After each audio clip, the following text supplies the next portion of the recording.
الله وكفى وسلام على حبيبه المصطفى أما بعد فأعوذ بالله من الشيطان الرجيم بسم الله الرحمن الرحيم مثل الذين ينفقون أموالهم في سبيل الله كمثل حبة أنبتت 7 سنابل في كل سنبلة 100 حبة والله يضاعف لمن يشاء والله واسع عليم صدق الله مولانا العظيم۔ بارگاہ رسالت معاب صلی اللہ تعالی علیہ وسلم میں درود پاک کا ہدیہ پیش کریں۔ اللہم صلی علی سیدنا و مولانا محمد معدن الجود والکرم وآلہ واصحابہ الکرام وابنہ الکریم وبارک وسلم صلاة دائمة سرمدا ابدا۔ عزیزان گرامی وقار، اسلامی تاریخ کے خلافت کے دور کا یہ تیسرا مرحلہ ہے جب سیدنا عمر ابن خطاب رضی اللہ تعالیٰ عنہ کی شہادت ہو چکی تھی، اور یہ ایسا مرحلہ ہے کہ سیدنا عمر فاروق رضی اللہ تعالیٰ عنہ کی شہادت کے بعد ایک بہت بڑی ذمہ داری امت پر عائد ہو چکی تھی، کیونکہ اسلام کی سرحدیں کافی دور تک جا چکی تھیں۔ جیسے کہ فتوحات اسلامیہ میں نے عرض کیا ہے، ملک شام، ایران، یمن، مصر، فلسطین، یہ سارے علاقے دائرہ اسلام میں آ چکے تھے، حتیٰ کہ آذربائیجان تک کا علاقہ۔ دور فاروقی میں اسلام وہاں تک پہنچ چکا تھا، اور صحابہ اکرام رضوان اللہ تعالی علیہم اجمعین نے وہاں تبلیغ اسلام شروع فرمائی اور پرچم اسلام لہرایا۔ اب 10 سال خلافت کے امور پر فائز رہنے کے بعد جب سیدنا عمر فاروق رضی اللہ تعالیٰ عنہ شہید ہوئے تو اب خلافت کا مسئلہ آتا ہے، کیونکہ سب سے اہم مسئلہ خلیفہ کا چننا، اپنے امیر کو مقرر کرنا، اور سارے لوگ اس سے راضی رہیں، یہ بہت اہم مسئلہ ہوتا ہے۔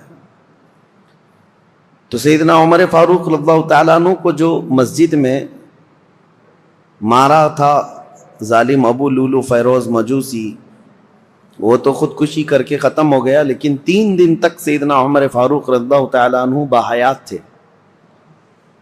ان 3 دنوں کے اندر آپ نے کافی نصیحتیں کی، وصیتیں فرمائی۔ ان میں سے ایک وصیت یہ بھی تھی کہ آپ نے ایک شورا قائم کی تھی 6 صحابہ کی۔ اب خلیفہ کا انتخاب سب سے پہلے کیسے ہوا آپ کو میں بتاتا ہوں۔ اس سے قبل 2 خلیفہ عام مسلمانوں کی رائے سے متفق سب تھے، اس بات پر خلیفہ کا انتخاب ہوا، جیسے حضرت ابو بکر صدیق رضی اللہ تعالیٰ عنہ کا، اور حضرت عمر فاروق رضی اللہ تعالیٰ عنہ کا بھی۔ تمام صحابہ اس وقت جتنے موجود تھے، مہاجرین انصار، سب کا اتفاق تھا۔ یہ اور بات ہے کہ حضرت عمر فاروق کے متعلق حضرت ابو بکر صدیق رضی اللہ تعالیٰ عنہ نے پہلے سے اعلان کر دیا تھا۔ اب حضرت عمر کی شہادت کے بعد، بلکہ حضرت عمر نے اپنی شہادت سے پہلے 6 بڑے صحابہ جو 10 مبشرہ میں سے ہیں، جو رسول اللہ کے نہایت قریبی صحابہ تھے، ان کو طلب فرمایا۔ ان میں حضرت طلحہ ہیں، حضرت زبیر ہیں، حضرت سعد بن ابی وقاص ہیں، حضرت عبد الرحمن بن عوف ہیں، اور پھر حضرت عثمان غنی اور حضرت علی ابن ابی طالب کرم اللہ وجہہ الکریم۔ یہ 6 صحابہ 10 مبشرہ میں سے ہیں۔ ان کے متعلق رسول اللہ صلی اللہ علیہ وسلم نے دنیا میں ہی جنت کی بشارت دی ہے، اور یہ معزز تھے، سابقین اولین میں سے تھے، یعنی سب سے پہلے اسلام لانے والوں میں سے تھے۔ حضرت عمر فاروق رضی اللہ تعالیٰ عنہ نے ان 6 سے کہا کہ تم سب اتفاق رائے سے مسلمانوں کے لیے امیر کا انتخاب کر لینا، کسی خلیفہ کا انتخاب کر لینا، اور زیادہ دن تک مسلمانوں کو الجھن کا شکار ہونے نہ دینا۔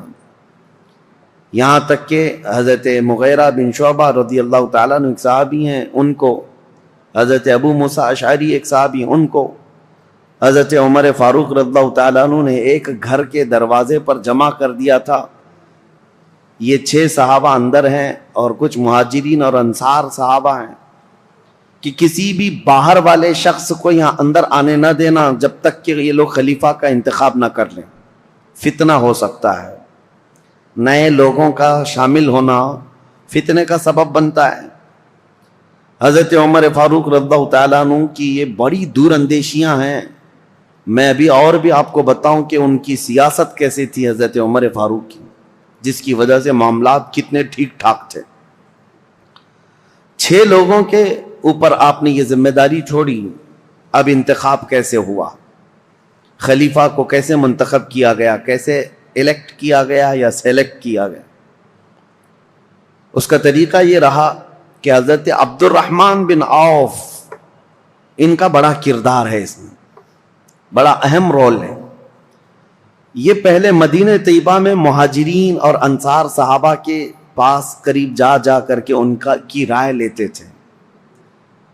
تم بتاؤ تمہاری رائے کیا ہے، تم بتاؤ تمہاری رائے کیا ہے، رسول اللہ صلی اللہ علیہ وسلم کے اصحاب میں سب سے افضل اب کون ہے اور کس کو خلیفہ ہونا چاہیے؟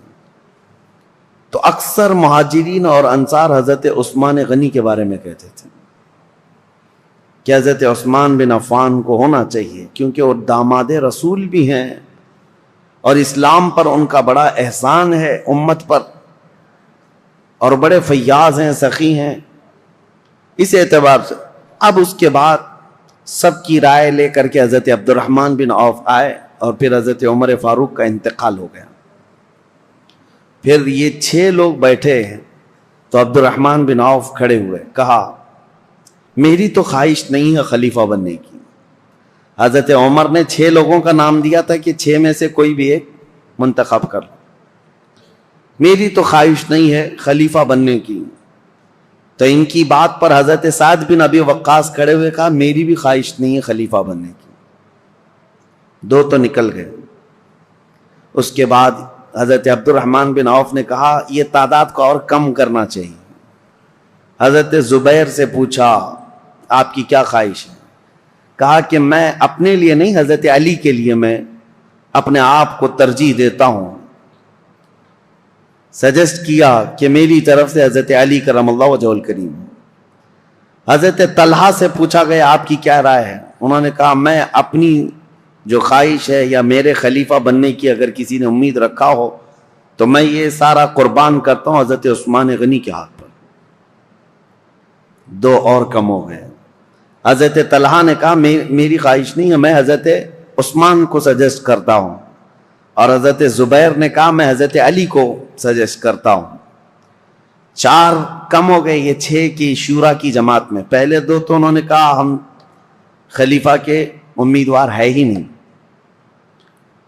تو جب یہ 4 پیچھے ہٹ گئے تو اب حضرت علی اور حضرت عثمان 2 بچے تھے، حضرت عبد الرحمن بن عوف۔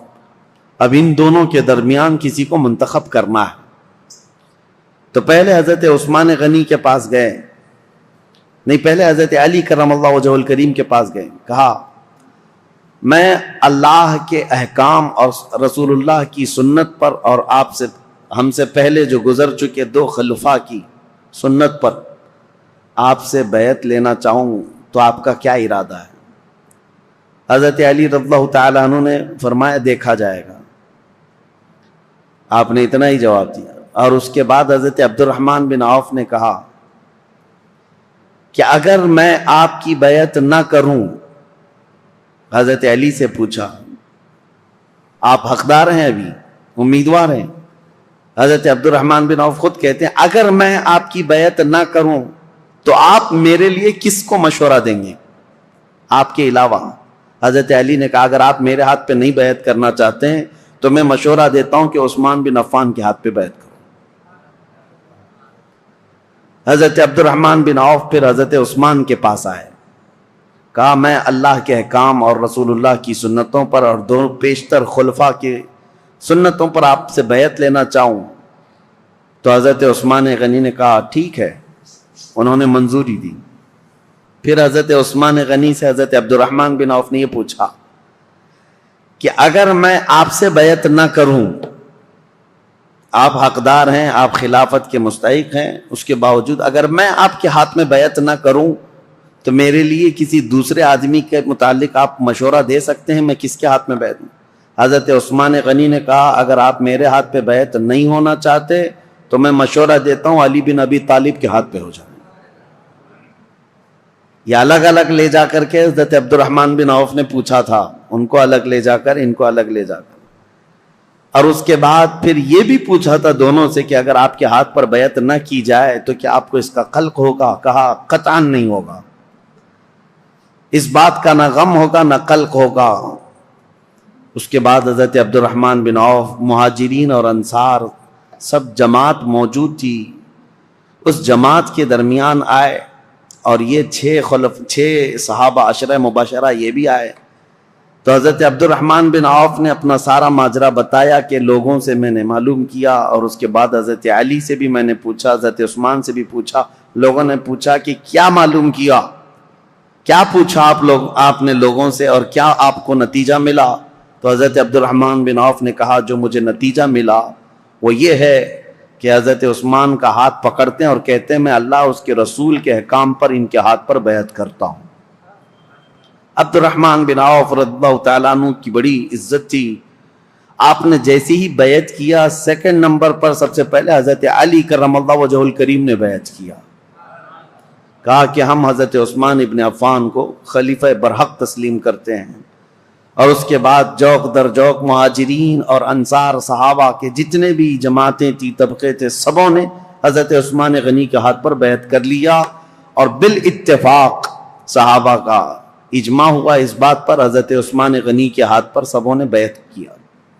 لیکن ایک مسئلہ تھا، حضرت عثمان غنی رضی اللہ تعالیٰ عنہ خلیفہ تو مقرر ہو گئے، اس خلیفہ کے انتخاب میں تقریباً 15 سے 20 دن کا عرصہ گزر گیا۔ جب حضرت عثمان غنی رضی اللہ تعالیٰ عنہ تشریف لائے تو چونکہ آپ کی ولادت سے لے کر کے اب تک کے حالات، اس سے قبل آپ نے سنا ہوگا، پھر مختصر میں آپ کو بتاؤں، مکہ مکرمہ میں شریف النفس تھے، طبیعت کے بڑے خلیق مزاج، اعلیٰ اخلاق کے تھے، شرم و حیا کے پیکر تھے، جہالت کے زمانے میں بھی کبھی آپ نے بتوں کی پوجا نہیں کی، نہ کبھی شراب نوشی کی، نہ کبھی جوا کھیلا، نہ کبھی گانا گایا۔ عربوں میں تو یہ سب چیزیں مشہور تھیں، اسلام لانے سے پہلے بھی آپ پاک باز تھے، عفت شعار تھے۔ حضرت عثمان خود کہتے ہیں کہ میں اسلام میں 3 نمبر پر داخل ہوا ہوں، اور حضرت ابوبکر صدیق رضی اللہ تعالیٰ عنہ کی تبلیغ پر 3 نمبر پر اسلام لانے والے حضرت عثمان غنی ہیں، اور عجیب اتفاق ہے کہ رسول اللہ کے بعد 3 نمبر پر خلیفہ بننے والے بھی عثمان ابن عفان، اسلام میں آنے میں بھی آپ کا 3 نمبر ہے، اور خلفائے راشدین میں بھی آپ کا 3 نمبر ہے۔ حضرت عثمان غنی رضی اللہ تعالیٰ عنہ حضور صلی اللہ تعالیٰ علیہ وسلم کے اصحاب الفیل کا جو واقعہ پیش ہے اس کے 7 سال بعد پیدا ہوئے تھے، 7 سال بعد، بعض حضرات نے کہا 6 سال بعد پیدا ہوئے، حضور صلی اللہ تعالیٰ علیہ وسلم کی بعثت کے 6 سال بعد پیدا ہوئے۔ اس اعتبار سے جب جوان ہوئے تو نبی پاک صلی اللہ تعالیٰ علیہ وسلم نے اپنی ایک بیٹی آپ کے نکاح میں دیا، حضرت ام کلثوم کو، اور ان کے انتقال کے بعد حضرت رقیہ کو، اور حضرت رقیہ کے انتقال کے بعد حضور صلی اللہ علیہ وسلم نے اپنی دوسری بیٹی حضرت ام کلثوم کو نکاح میں دیا۔ اور یہ حضرت عثمان غنی رضی اللہ تعالیٰ عنہ کے متعلق میرے آقا صلی اللہ علیہ وسلم کا فرمان علی شان ہے، انبیاء کرام علیہ السلام میں حضرت لوط علیہ السلام کے بعد یہ پہلے ہیں جنہوں نے اپنی اہلیہ کے ساتھ اللہ کی طرف ہجرت کی، کیونکہ حضرت عثمان غنی حبشہ گئے تھے ہجرت کر کے، جو 70 صحابہ ہجرت کر کے گئے تھے مکہ سے، مدینے کی ہجرت سے پہلے ایک اور ہجرت ہوئی ہے، 70 کے قریب صحابہ، اور اس میں عورتیں بھی تھیں، اس میں حضرت عثمان غنی رضی اللہ تعالیٰ عنہ اور ان کی اہلیہ محترمہ حضور صلی اللہ علیہ وسلم کی زوجہ، حضور صلی اللہ علیہ وسلم کی بیٹی، یہ ہجرت کر کے حبشہ گئے تھے، اس پر ان کی بڑی فضیلت ہے، ان کو صاحب الہجرتین کہا جاتا ہے، 2 ہجرتوں والا، اور ذو نورین کہا جاتا ہے کہ 2 نور والا۔ اور حضور اکرم صلی اللہ تعالیٰ علیہ وسلم نے یہ بھی فرمایا اب تک روئے زمین پر کوئی ایسا شخص نہیں جس کے عقد میں ایک نبی کی 2 بیٹیاں آئی ہوں سوائے عثمان بن عفان کے۔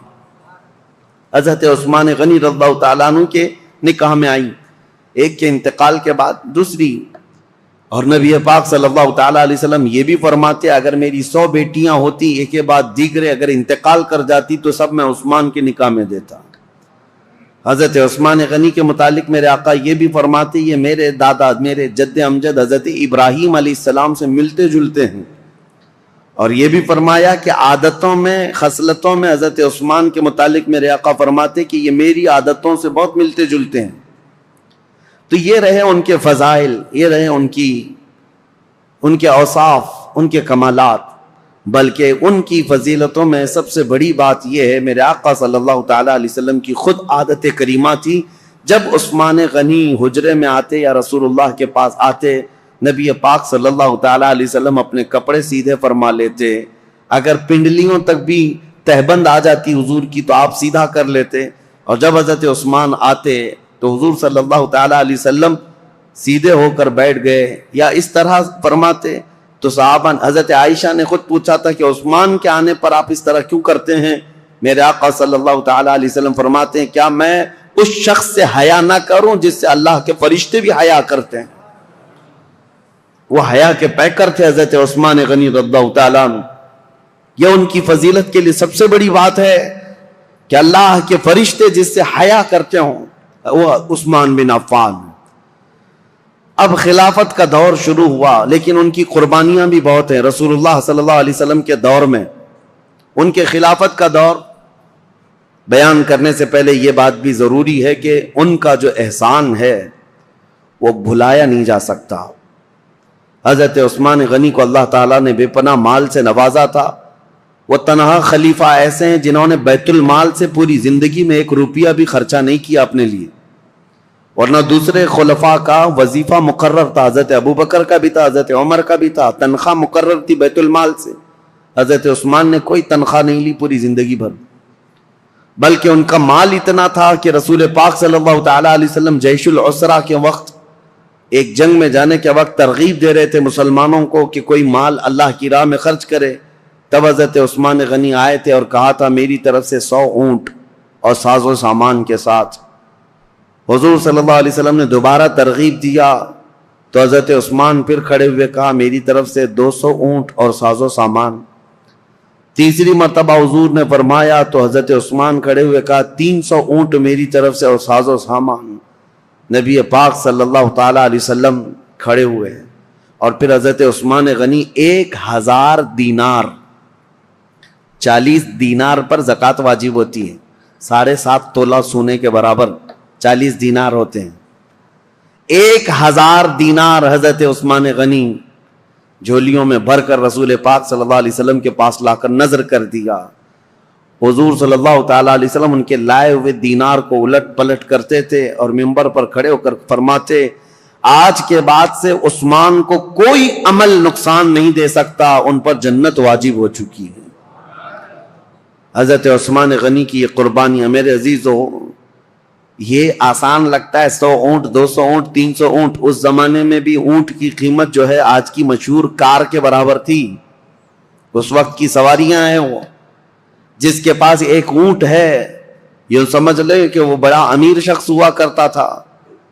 اونٹ کی سواری مہنگی سواریوں میں سے ہوتی تھی، اور 100 اونٹ نظر کر دینا، بلکہ 300 اونٹ ایک جنگ میں نظر کر دینا۔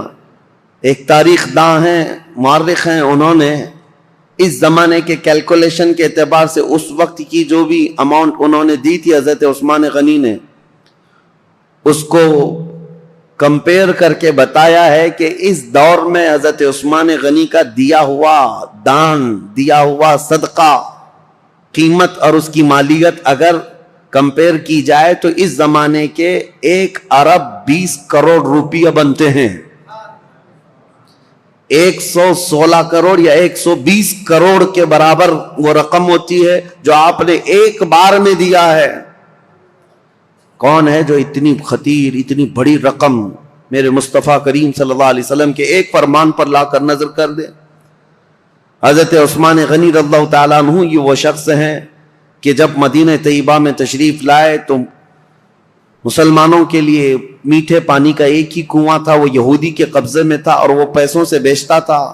حضرت عثمان غنی رضی اللہ تعالیٰ عنہ نے حضور صلی اللہ علیہ وسلم کے اس فرمان پر کہ کون ہے جو یہ کنواں مسلمانوں کے لیے خریدے تو اس کے لیے جنت واجب ہے، یہ جنت کی نہر اس کے لیے، اپنے مال خاص سے اس کنویں کو خریدا حضرت عثمان غنی نے اور ہمیشہ کے لیے وقف کیا. بیر روما وہ کنواں آج بھی مدینے میں ہے اور پانی سے لبالب بھرا بھی ہے. مدینے والوں کے لیے پانی کا سب سے پہلے انتظام کرنے والے عثمان بن عفان ہیں. ان کے علاوہ مدینے کی تجارت کا جو سامان ہوا کرتا بازار میں، یہودی پورے مارکیٹ پر قبضہ کیے ہوئے رہتے تھے، باہر سے آتے تجارت کرتے اور پیسہ بہت زیادہ لے کر جاتے. حضرت عثمان غنی نے پورے بازار کو کیپچر کر لیا تھا. یہودی تجارت کے قافلے کو مدینہ آنے سے پہلے ہی روک لیتے تھے اور پورا مال خرید لیتے تھے اور مدینہ طیبہ میں لا کر 10 گنا زیادہ قیمتوں پر وہ مال بیچتے تھے.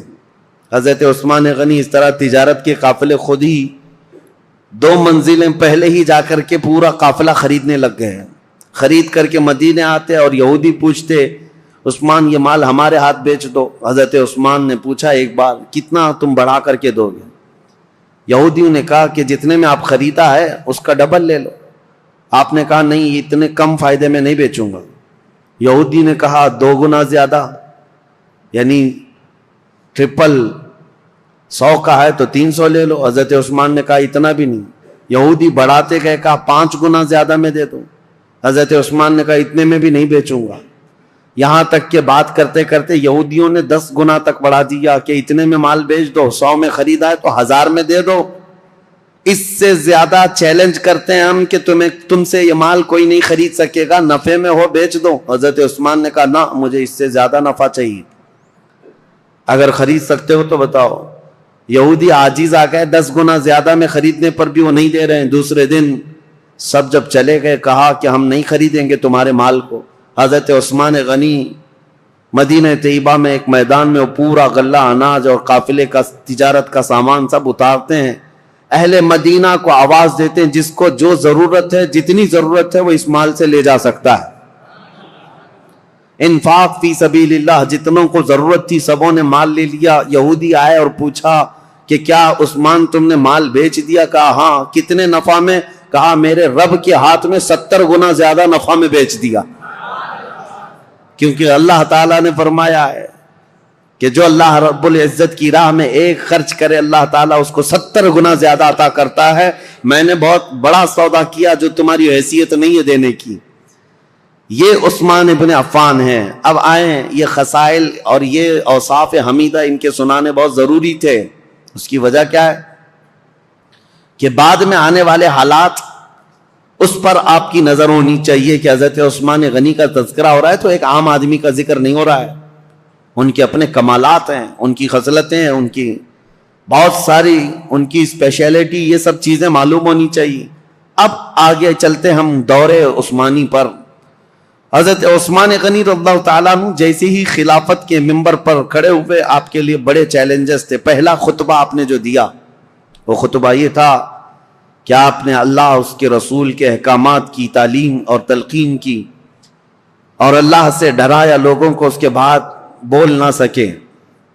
کپ کپی آئی جسم میں اور کہا کہ اے لوگوں، کسی بھی آدمی کے لیے پہلی مرتبہ گھوڑے پر سوار ہونا بہت مشکل ہوتا ہے. پہلی مرتبہ گھوڑے پر سوار ہونا بہت مشکل ہوتا ہے اور وہ سواری نہیں کر پاتا.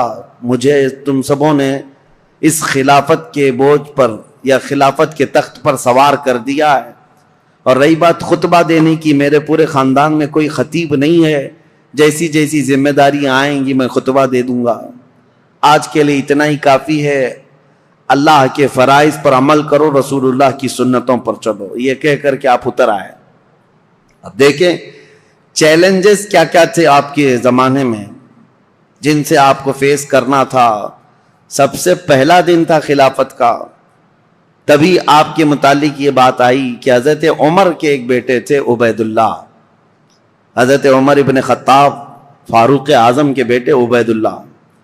ہوا یہ تھا کہ حضرت عمر کو جس نے شہید کیا وہ ابو لولو فیروز مجوسی، وہ تو خود تلوار سے اپنے آپ کو مار کر مر گیا، خودکشی کیا.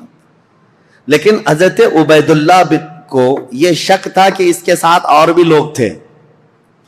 تو 2 لوگوں کو انہوں نے پکڑ لیا جو 2 باہر سے آئے ہوئے تھے اور اس شک میں حضرت عبید اللہ نے وہ دونوں کو بھی قتل کر ڈالا کہ میرے باپ کے قاتل ہیں یہ. حضرت عمر کے قتل میں منصوبوں میں یہ شریک تھے، کیونکہ اس دن فجر کی نماز کی پہلی صف میں وہ دو لوگ بھی موجود تھے. حضرت عبید اللہ نے قتل کر دیا دونوں. لیکن یہ مقدمہ حضرت عثمان کے پاس آیا کہ عبید اللہ نے جن کو قتل کیا وہ صرف شک کی بنیاد پر، حضرت عمر کے وہ قاتل نہیں ہیں. اب وہ دونوں کے خاندان کے لوگ بھی موجود تھے. سبوں نے کہا ان کا حضرت عمر کے قتل سے کوئی لینا دینا نہیں، لیکن ان کو عمر بن خطاب کے بیٹے نے قتل کر دیا ہے. حضرت عثمان نے ان کو طلب کیا، عبید اللہ کو. وہ حضرت عبید اللہ کو کھڑا کیا گیا، فیصلہ کیا کرنا ہے. صحابہ اکرام سے آپ مشورہ لیتے رہے کہ ان کے متعلق کیا کیا جائے. انہوں نے دو لوگوں کا قتل کیا ہے. تو صحابہ نے کہا قتل کا قصاص قتل ہے، قصاص لینا ہوگا. دو کو انہوں نے مارا ہے، بدلے میں ان کو جان دینی پڑے گی. حضرت عثمان غنی نے کہا دیکھو وہ دونوں خاندان کے لوگ جن کے دو مرد تم نے قتل کیے، اس کے بدلے میں اب تمہارا قتل ہوگا. لیکن کچھ صحابہ آئے اور کہا عثمان ابن عفان سے، کہا یہ کیسی بات ہے کہ ابھی ابھی خلیفہ برحق عمر ابن خطاب کا انتقال ہوا، ان کے گھر والوں کے لیے بڑا صدمہ ہے کہ وہ بھی قتل ہوئے ہیں، شہید ہوئے ہیں، اور آج ہم ان کے بیٹے کو قتل کر رہے ہیں قصاص میں. حضرت عثمان طبیعت کے بڑے نرم مزاج ہیں، پہلے خلیفہ سے بالکل برعکس. یعنی حضرت عمر کے سے مزاج میں ان کا مزاج زمین آسمان کا فرق ہے. حضرت عثمان غنی رضی اللہ تعالیٰ عنہ نے وہ دونوں مقتول جو تھے، قتل ہوئے تھے، ان کے خاندان والوں سے کہا کہ اگر تم بدلے میں قصاص میں جان کے بدلے کوئی اور چیز طلب کرنا چاہو تو بتاؤ. انہوں نے کہا ہمیں مال کی ضرورت ہے. حضرت عثمان نے جتنا انہوں نے طلب کیا تھا اس کا 10 گنا بڑھا کر کے اپنے جیب خاص سے وہ دونوں کے قتل کی دیت عطا کر دی. خون بہا اس کو کہا جاتا تھا. اور قتل کے بدلے میں یہ فدیہ دے کر کے ان کو آزاد کر، ان کو رخصت کر دیا. اس طرح حضرت عبید اللہ بن عمر کو بھی انہوں نے بچا لیا. یہ پہلا مقدمہ تھا جو حضرت عثمان ابن عفان کی خلافت کے دور میں پیش آیا. لیکن اس مقدمے کا چرچا سب جگہ پھیلا کہ آپ کا یہ عدل تھا کہ حضرت عثمان غنی رضی اللہ تعالیٰ عنہ نے مقتولین کے گھر بھی بھاری بھرکم معاوضہ پہنچایا اور حضرت عمر ابن خطاب کے گھرانے کو بھی بچا لیا. یہ حالات زیادہ دن تک نہیں چلے. بہرحال اب مجھے یہ بتانا ضروری ہے کہ حضرت عثمان ابن عفان رضی اللہ تعالیٰ عنہ طبیعت کے نرم مزاج تھے. جب آپ خلافت پر بیٹھے تھے اس وقت تو آپ کی عمر 70 سال کے قریب تھی. حضرت عثمان غنی رضی اللہ تعالیٰ عنہ 70 سے اوپر تھی. 70 سال کی عمر کے بعد آپ کو خلافت پر فائز کیا گیا ہے. آپ نے اپنے دور میں جو فوجیں بھیجی اور بہت سارے جو ممالک اسلامیہ یعنی دوسرے ممالک جو اسلام میں آئے ان کی بھی ایک لمبی فہرست ہے. پہلا تو یہ ہے کہ حضرت عثمان ابن عفان رضی اللہ تعالیٰ عنہ کے دور میں اسپین جو اس زمانے میں اندلس کہا جاتا تھا، آج کا اسپین، یہ حضرت عثمان غنی کے دور میں فتح ہوا. اور اسلامی فوجوں میں سب سے پہلے فوجیں پہلے میدان میں اتر کر کے لڑتی تھیں. لمبا سفر کیا ہے صحابہ نے. امیر معاویہ رضی اللہ تعالیٰ عنہ جو ملک شام کے گورنر تھے، حضرت عمر کے زمانے سے چل رہے تھے، حضرت امیر معاویہ وہ ملک شام دمشق کے والی تھے، گورنر تھے. ان کی ایک خواہش تھی کہ قبرص جو آج ترکی کا حصہ ہے، سائپرس جس کو کہتے ہیں یا قبرص، یہ وہی علاقے ہیں. اب یہ یورپ کی سرزمین پر آتے، یہاں تک جانے کے لیے سمندر کا سفر کر کے ہی جانا پڑتا، خشکی سے نہیں. تو حضرت امیر معاویہ کی یہ خواہش رہتی تھی کہ سمندر کا راستہ طے کر کے ہم جائیں گے، قبرص فتح کریں گے. وہاں زرخیزی بہت ہے، ہریالیاں بہت ہیں، بہت خوشگوار جگہ ہے. حضرت عمر فاروق رضی اللہ تعالیٰ عنہ نے صحابہ کو بلایا اور پوچھا کہ کشتی کا سفر کیسا ہوگا. اس وقت تک صحابہ سمندر کی کشتی کا سفر کر کے لمبا فاصلہ طے کر کے کہیں گئے نہیں، جنگ کے لیے.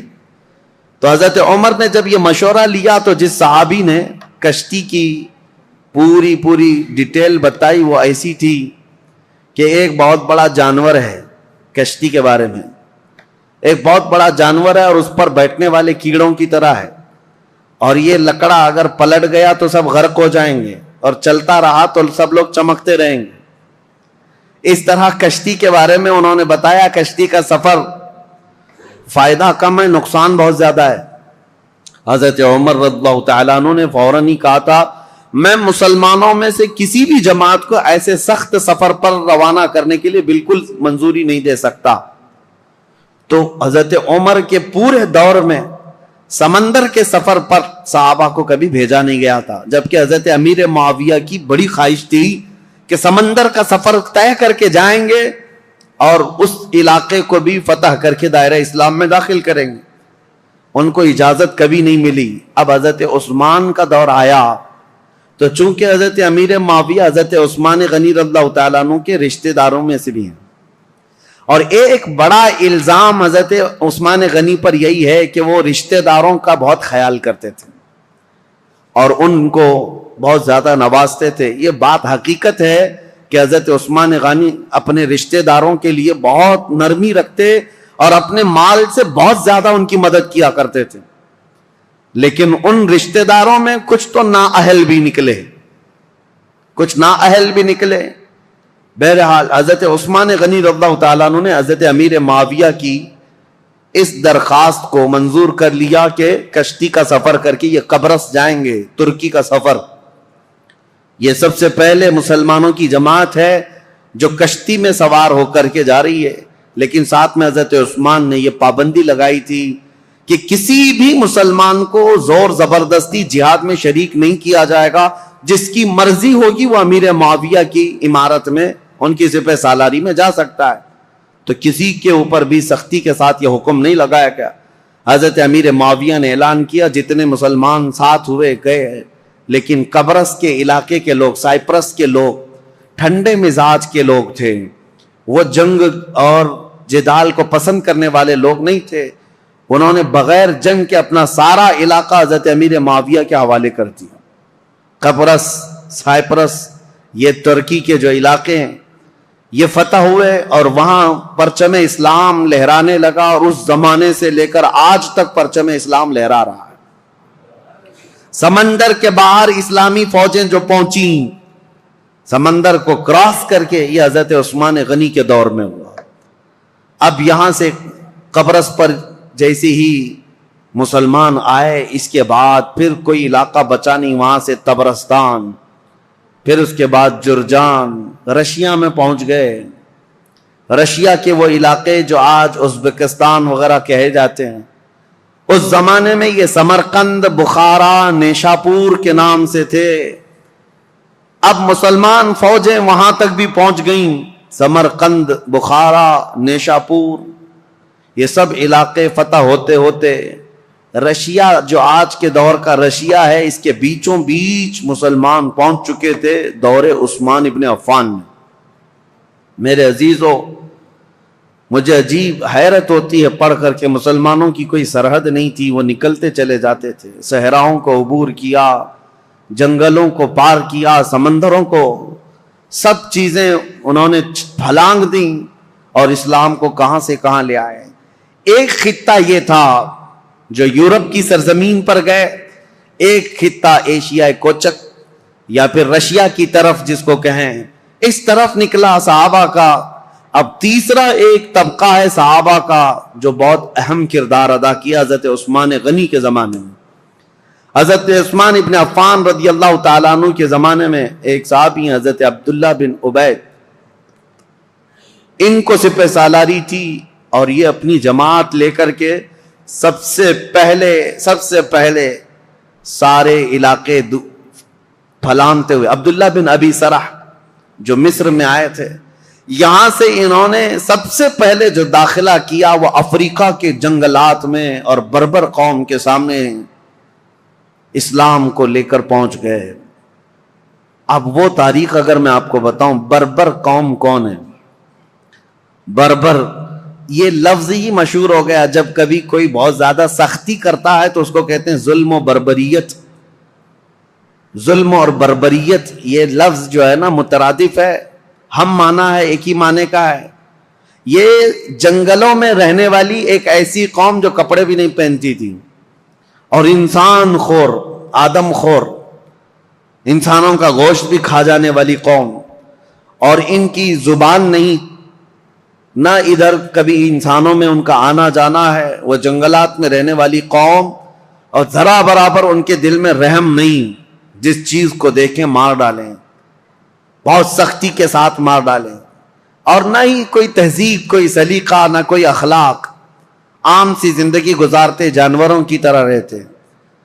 بلکہ ان کے ہاں مردوں اور عورتوں کا اختلاط ایسے ہی ہوتا تھا جیسے جانوروں کا ہوتا ہے.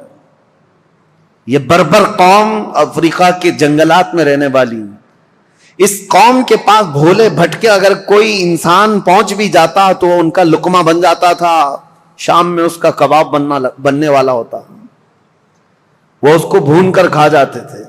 اس سخت ترین قوم کے پاس جانا ایک بہت بڑا چیلنج تھا. رسول پاک صلی اللہ تعالی علیہ وسلم کے عظیم ترین صحابہ جو چٹانوں کے پاس بھی جمے رہ گئے، سمندروں کو بھی انہوں نے پھلانگ دیا، وہ انسانوں کی ایک جماعت سے کیسے پیچھے ہٹتے ہیں، وہاں پر بھی پہنچ گئے، افریقہ کی اس بربر قوم کے پاس پہنچے. اب آپ کو میں بتاؤں، وہ بربر قوم جو آدم خور تھی، انسانوں کو کھاتی، ظلم ان کا بہت انتہا کو رہتا، وہ اچانک دائرہ اسلام میں آئے، میرے مصطفیٰ کریم صلی اللہ علیہ وسلم کے سچے غلاموں میں شامل ہوئے. کیسے یہ انقلاب آ سکتا ہے؟ کبھی آپ سوچیں. ہم نے بہت تحقیق کی کہ ایک نئی قوم کے پاس جانے کے لیے ان کی زبان تو کم سے کم معلوم ہونی چاہیے، ان کو تبلیغ کس زبان میں کریں. اور عربوں کا حال یہ ہے کہ وہ اپنی عربی چھوڑ کر دوسری زبان بولنا ہی نہیں چاہتے. آج تک آپ جا کر کے دیکھیں، انگلش میں بولنے کو وہ عیب سمجھتے ہیں. آتی ہے انگلش، سمجھتے ہیں، لیکن انگلش بولنا نہیں چاہتے. کہتے ہیں نہیں، ہماری زبان عربی ہے، باقی سب گونگے ہیں. عرب کو آج بھی اپنی زبان پر وہ فخر ہے، وہ دوسری زبانوں کو کچھ بھی اپنے ہاں آنے نہیں دیتے. اس بربر قوم کے پاس جو زبان تک نہیں جانتی، صحابہ دین اسلام لے کر کیسے گئے؟ ہم نے معلوم کیا تو اس بربر قوم کو انہوں نے زبان سے نصیحتیں نہیں کی، بلکہ صرف اخلاق رسول سے ان کو اسلام کی طرف مائل کیا ہے. صرف میرے آقا صلی اللہ تعالی علیہ وسلم کی خوشبوئیں تھیں جو اس افریقہ کے جنگلات میں رہنے والی قوم کو بھی اسلام کا گرویدہ بنایا. یہ دور عثمانی میں افریقہ میں اسلام داخل ہو چکا، افریقہ کے علاقے فتح ہوتے گئے، اور اس کے بعد ایک دو نہیں، آج کے بر اعظم افریقہ، جو افریقہ کا کانٹیننٹل جس کو کہتے ہیں پورا علاقہ، اس کے کئی ممالک ایسے ہیں جو حضرت عثمان غنی رضی اللہ تعالیٰ عنہ کے دور میں پرچم اسلام سے لہراتے رہے، تو آج تک وہ اسلام میں ہیں. افریقہ کی سرزمین تک اسلام پہنچ گیا. اب یہاں سے افریقہ میں نے 3 علاقے بتائے، ایک ترکی کی طرف قبرص، اور ایک رشیا کی طرف سمرقند، بخارا، نیشاپور، اور تیسرا افریقہ کی سرزمین تک اسلام کو پہنچانے والی جماعتیں حضرت عثمان ابن عفان کے دور کی تھیں. اور سب سے پہلے سمندری سفر طے کر کے جانے والی جماعت بھی حضرت عثمان غنی رضی اللہ تعالیٰ عنہ کے دور کی تھی. خلافت کے کل 12 سال آپ کو ملے. حضرت عثمان غنی رضی اللہ تعالیٰ عنہ خلافت کے کل 12 سال تھے. ان 12 سالوں میں شروع کے 6 سال نہایت ہی اعلیٰ تھے، سب امن و امان، اور سب جگہ اتنے مال کی فراوانی تھی. حضرت عثمان غنی کا دور اتنا خوشحال تھا کہ جو مال غنیمت ملتا، حضرت عثمان غنی جو اس میں تقسیم کرتے، تو ایک ایک آدمی کو اس زمانے میں 1-1 لاکھ درہم ملتے تھے. 1-1 لاکھ درہم، جس کی وجہ سے کچھ لوگوں میں نکما پن آ گیا. جب مال زیادہ آتا ہے تو کام کرنے کی اور کمانے کی عادت چھوٹنے لگتی ہے. پیسہ زیادہ آ گیا تو اب کیا کریں گے؟ عیش کریں گے. تو کچھ نوجوانوں کے اندر یہ خرابی آنے لگ گئی تھی. وہ گلیل لیتے تھے، کبوتروں کو مارتے ہیں اور کبوتر بازی کرنے لگتے، اڑاتے رہتے تھے. پیسے کا نشہ ہی کھیل کود میں لگا دیتا ہے. حضرت عثمان غنی رضی اللہ تعالیٰ عنہ نے اتنا مال تقسیم کیا تھا کہ یہ نکمے ہونے لگے. اس کے لیے باضابطہ طور پر ایک آفیسر، ایک وزیر بنایا حضرت عثمان غنی نے. اور اس سخت قسم کے وزیر، وہ صحابی رسول تھے، سب کی گلیلیں پکڑ کر انہوں نے کاٹ دی، اور جتنے کھیلتے تھے کبوتر ان سب کو قید کیا. یہ سختی کے ساتھ آپ نے کبوتر بازی کو بند کیا تھا. یہ صرف میں مثال کے لیے بتا رہا ہوں کہ فراوانی اتنی آئی، کشادگی اتنی آئی، خوشحالی اتنی آئی کہ ایک ایک شخص کو 1-1 لاکھ درہم ملا کرتے تھے مال غنیمت سے. اب یہ فراوانی آنے کے بعد ہی، اسی لیے کہتے ہیں نا، جب مال زیادہ ہوتا ہے تو لوگوں میں فتنے بھی بڑھنے لگ جاتے ہیں، فتنے بھی زیادہ ہونے لگتے ہیں. ایک بات آپ یاد رکھنا، اس مسجد کے صدر ٹرسٹی بننے کی بہت زیادہ خواہش ہوتی ہے جس مسجد کی انکم زیادہ ہوتی ہے. بہت سارے لوگوں کا یہ حال ہے. کسی غریب مسجد میں ٹرسٹی بناؤ، دوسرے دن استعفیٰ دے کے بھاگا آئے گا، یہاں تو کچھ ہے ہی نہیں. بلکہ بار بار چندہ کر کر کے امام کو دینا پڑتا ہے، بار بار چندہ کر کے مسجد کو دیکھنا پڑتا ہے. غریب مسجد کا جلدی کوئی بننا نہیں چاہتا. ہاں، جس کی بہت ساری دکانیں ہیں، بہت سارا اس کا انکم کا آنا جانا لگا ہوا ہے، دیکھو کتنے امیدوار ہیں، ہر گلی میں ایک صدر کھڑا ہے. مال زیادہ ہے تو فتنے بھی زیادہ. جب مال زیادہ بڑھنے لگتا ہے تو سب کی آنکھیں بھی کھل جاتی ہیں کہ ہمیں بھی خدمت کرنے کا موقع ملے. سب بات یہی کرتے ہیں، ہم کو بھی خدمت کرنے کا موقع ملے. اس میں کس کی خدمت کا؟ پیٹ کی خدمت کا.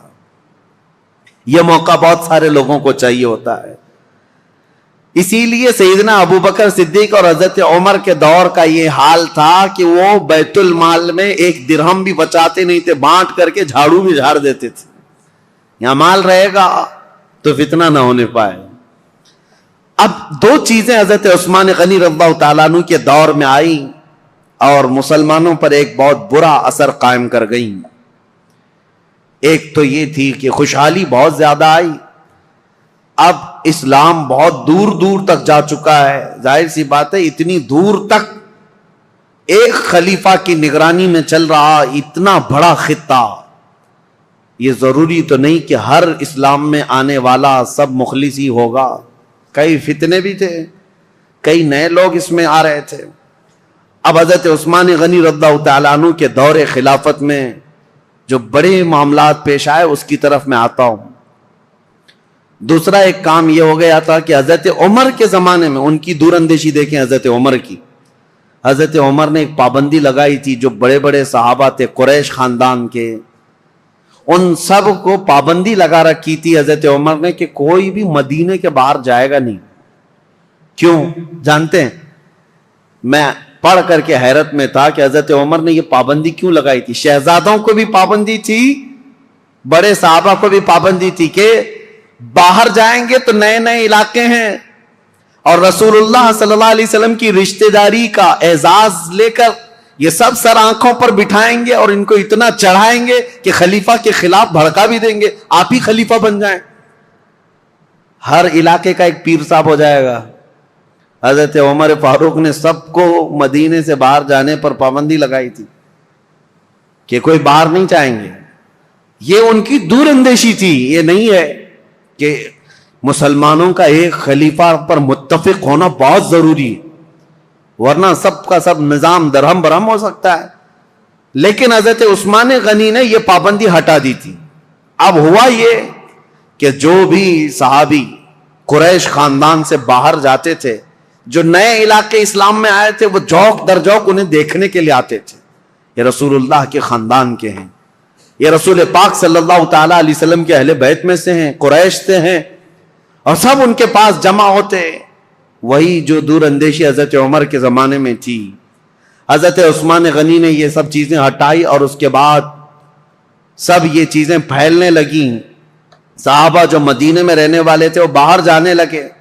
تو صحابہ کے دلوں میں اگرچہ بات نہیں آئی لیکن کچھ نہ کچھ جماعتیں بننی شروع ہو گئیں الگ الگ خیالات کے. حضرت عثمان غنی رضی اللہ تعالیٰ عنہ کے دور میں کچھ چیزیں ایسی آئیں جس کو آج تک یہودی اور عیسائی انگلی اٹھاتے ہیں ان کی خلافت کے دور کے متعلق. ان کو کہتے ہیں وہ کمزور خلیفہ تھے. نہیں، وہ بہت مضبوط خلیفہ تھے لیکن مزاج کے بڑے نرم تھے. مزاج کے بڑے نرم تھے. 6 سال آپ کی خلافت کے گزرے تھے، اس کے بعد کچھ ایسے معاملات پیش آئے کہ کچھ صحابہ جو کچھ علاقے کے گورنر تھے حضرت عثمان غنی نے ان کو معزول کر دیا. جیسے حضرت ابو ذر غفاری ملک شام میں کچھ علاقے کے گورنر تھے، آپ نے خط لکھ کر ان کو معزول کر دیا. حضرت عبداللہ بن مسعود بڑے صحابی ہیں، فقیہ صحابی، ان کو حضرت عثمان غنی نے معزول کر دیا. اور ان کے علاوہ حضرت ابو موسیٰ اشعری، حضرت مغیرہ بن شعبہ کوفہ کے والی تھے، ان کو آپ نے وہاں سے معزول کر دیا. یہ کبار صحابہ، بڑے بڑے صحابہ تھے. حضرت عثمان غنی نے جیسے ان کو معزول کیا، لوگوں میں ایک الگ سی بات پھیلنے لگ گئی. حضرت عثمان غنی کے متعلق لوگوں میں یہ توہمات پھیلنے لگ گئے کہ کبار صحابہ، کابر صحابہ کو انہوں نے ہٹا دیا. اور اتفاق ایسا تھا ان صحابہ کی جگہ پر جن کو نیا گورنر بنایا گیا تھا وہ کہیں نہ کہیں سے حضرت عثمان غنی کے رشتہ دار ہو جاتے. تو یہ الزام آپ کے اوپر تھا کہ آپ نے اکابر صحابہ کو ہٹا کر اپنے گھر والوں کو سب جگہ بٹھایا. حالانکہ یہ الزام نہایت غلط ہے. حضرت عثمان غنی نے جس کو بٹھایا اس جگہ کا جو اہل تھا یا لائق تھا اسی کو بٹھایا. اور کئی لوگوں کو جو آپ نے عبداللہ بن ابی سرح، حضرت عمرو بن عاص جنہوں نے پورا مصر فتح کیا ہے، ان کو بھی معزول کر دیا تھا حضرت عثمان نے. یہ سوال آپ سے کیا بھی گیا ہے کہ اتنے بڑے بڑے جگہوں پر آپ نے معزول کر دیا، حالات بدل جائیں گے، کیا ہوگا؟ ہر ایک کا جواب تھا، ہر ایک کا جواب تھا. اگر میں بتاؤں، حضرت مغیرہ بن شعبہ جو کوفہ کے گورنر تھے ان کو اس لیے ہٹایا کہ حضرت عمر نے انتقال سے پہلے ہی وصیت کر دیا تھا کہ میرے بعد جو آئے مغیرہ بن شعبہ کو کوفہ کے گورنر سے برخاست کر دیا جائے. وہ حضرت عمر کی وصیت تھی. اور حضرت عبداللہ بن مسعود نہایت عمر دراز ہو چکے تھے، بوڑھے ہو چکے تھے. تو حضرت عثمان نے ان کے بڑھاپے کی وجہ سے کہ کام کاج میں دقت آئے گی معزول کیا. حضرت ابو ذر غفاری ایک ایسے صحابی ہیں کہ ان کا تو حال ایسا تھا کہ وہ کمانے ہی کے لیے کسی کو نہیں کہتے تھے، مال جمع کرنے کے قائل ہی نہیں تھے. اور بار بار لوگوں میں واز یہی کرتے تھے جو بھی مال کماتا اس کی وعید میں لمبا واز کرتے، بیان کرتے. حضرت امیر معاویہ ملک شام میں تھے، وہاں سے خط لکھا حضرت عثمان غنی کو کہ یہ ابو ذر غفاری جتنے بھی خطبے دیتے ہیں، واز کرتے ہیں، اس سے تو کوئی آدمی کمانے جانا ہی نہیں چاہتا ہے. اتنی مذمت کرتے ہیں اور خود کچھ بھی نہیں لیتے، پیبند لگے کپڑے اس میں کانٹے لگا کر پہنتے ہیں. نہایت سادگی والے تھے، دنیا چاہیے ہی نہیں تھی.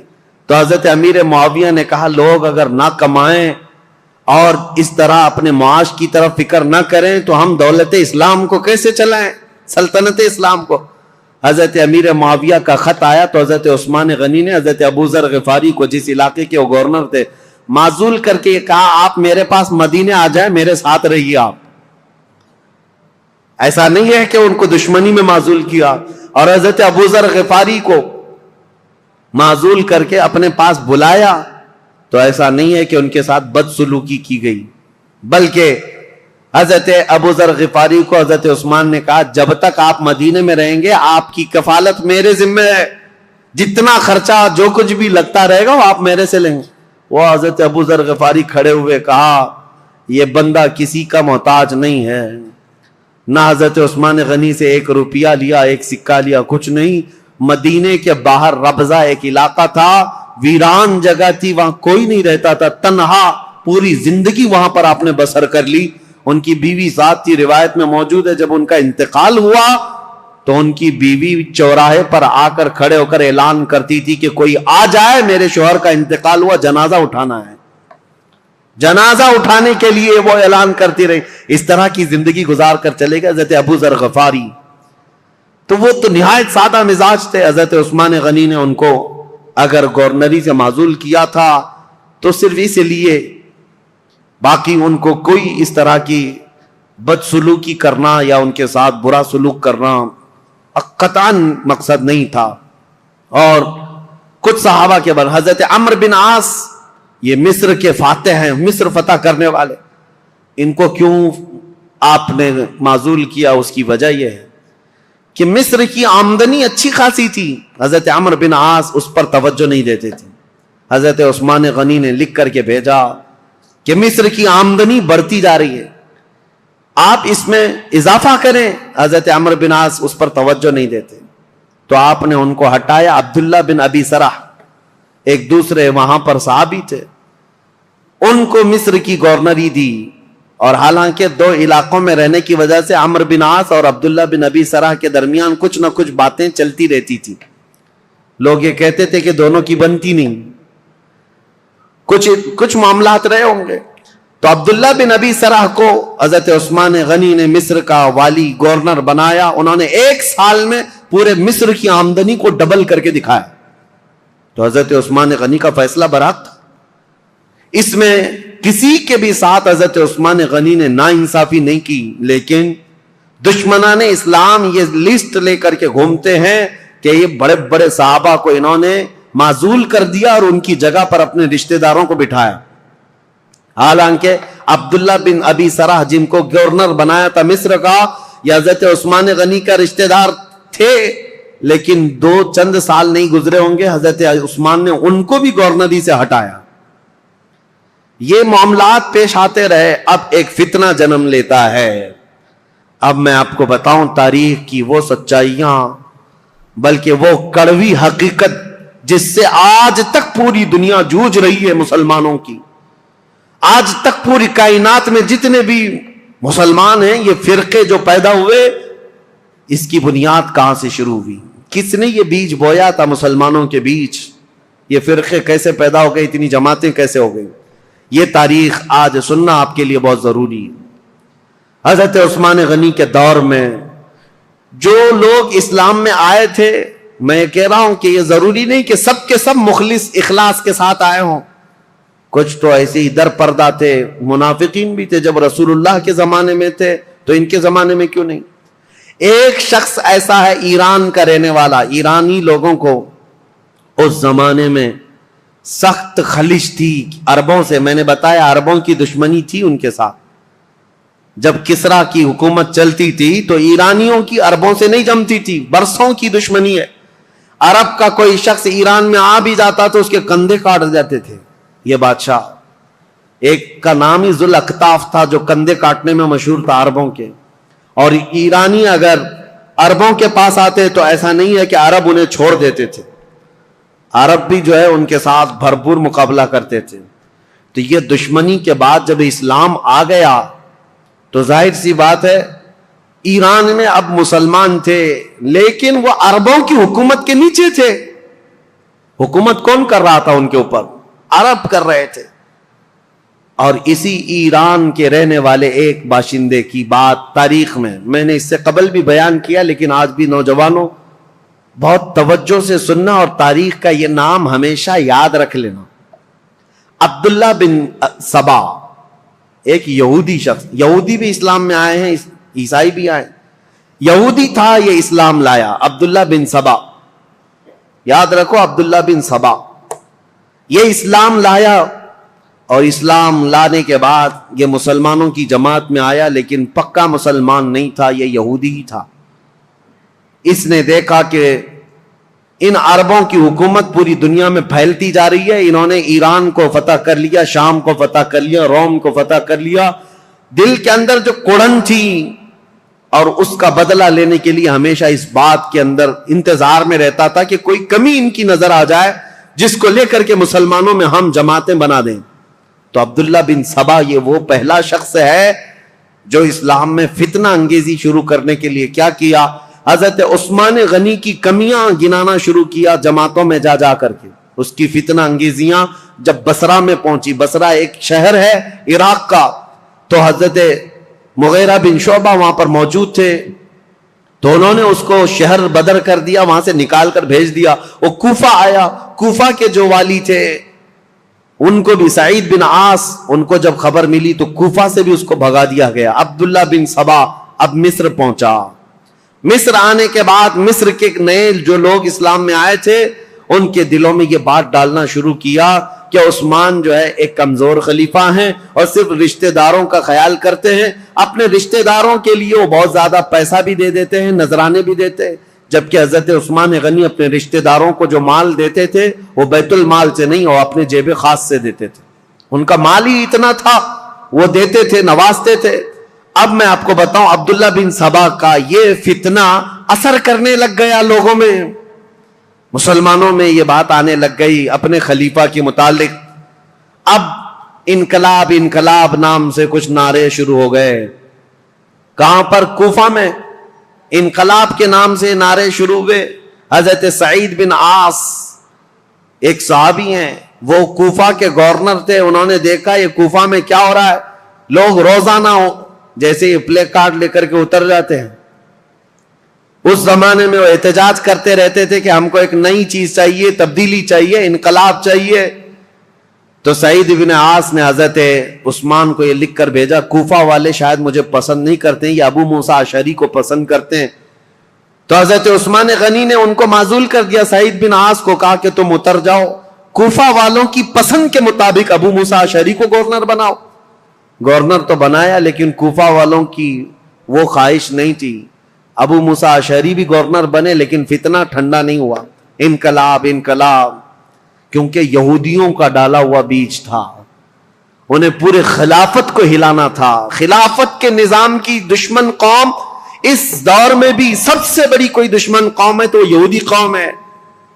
میں آپ کو بتاؤں, مولانا محمد علی جوہر, مولانا شوکت علی, یہ آزادی کے موقع کے جو مشہور نام ہے, آپ کو پتا ہوگا, ان کی کتاب میں ایک بات انہوں نے لکھی ہے. وہ خلافت جب ختم ہو رہی تھی, ترکی کی خلافت عثمانیہ, اگرچہ نام سے خلافت قائم رہی, اور جب وہ ختم ہو رہی تھی تو یہ بیچارے دوڑ رہے تھے, بھاگ رہے تھے کہ نہیں خلافت کو قائم کرنا ہے کسی نہ کسی کو. اور خلافت کمیٹیاں ہندوستان میں بھی بنائی تھی, بھائی کلہ میں آج بھی موجود ہے خلافت ہاؤس, یہ اس دور کا بنا ہوا ہے. اور آج بھی میلاد شریف کا جلوس جو ہے وہ خلافت ہاؤس سے نکلتا ہے. ممبئی والوں کو پتا ہے, نہیں پتا معلوم نہیں. خلافت ہاؤس آج بھی ہے بھائی کلہ میں. خلافت کو قائم کرنے کے چکر میں وہ دوڑتے رہے. کیوں؟ ان کی بتائی ہوئی ایک بات بتا رہا ہوں. یہودیوں نے کہا تھا, ایک بڑے یہودی دانشور نے ان سے کہا تھا, ہمیں مسلمانوں کی نماز سے, ان کے زکوٰۃ سے, ان کی قربانیوں سے, ان کی ٹوپی داڑھی سے, ان کی مسجدوں سے کوئی بھی نفرت نہیں, کوئی مذائقہ نہیں. وہ جتنی نمازیں پڑھنا ہے سب پڑھیں, لیکن ہم چاہتے ہیں مسلمانوں میں دو باتیں کبھی نہ آئیں. ایک دو لفظ کبھی نہ آئیں.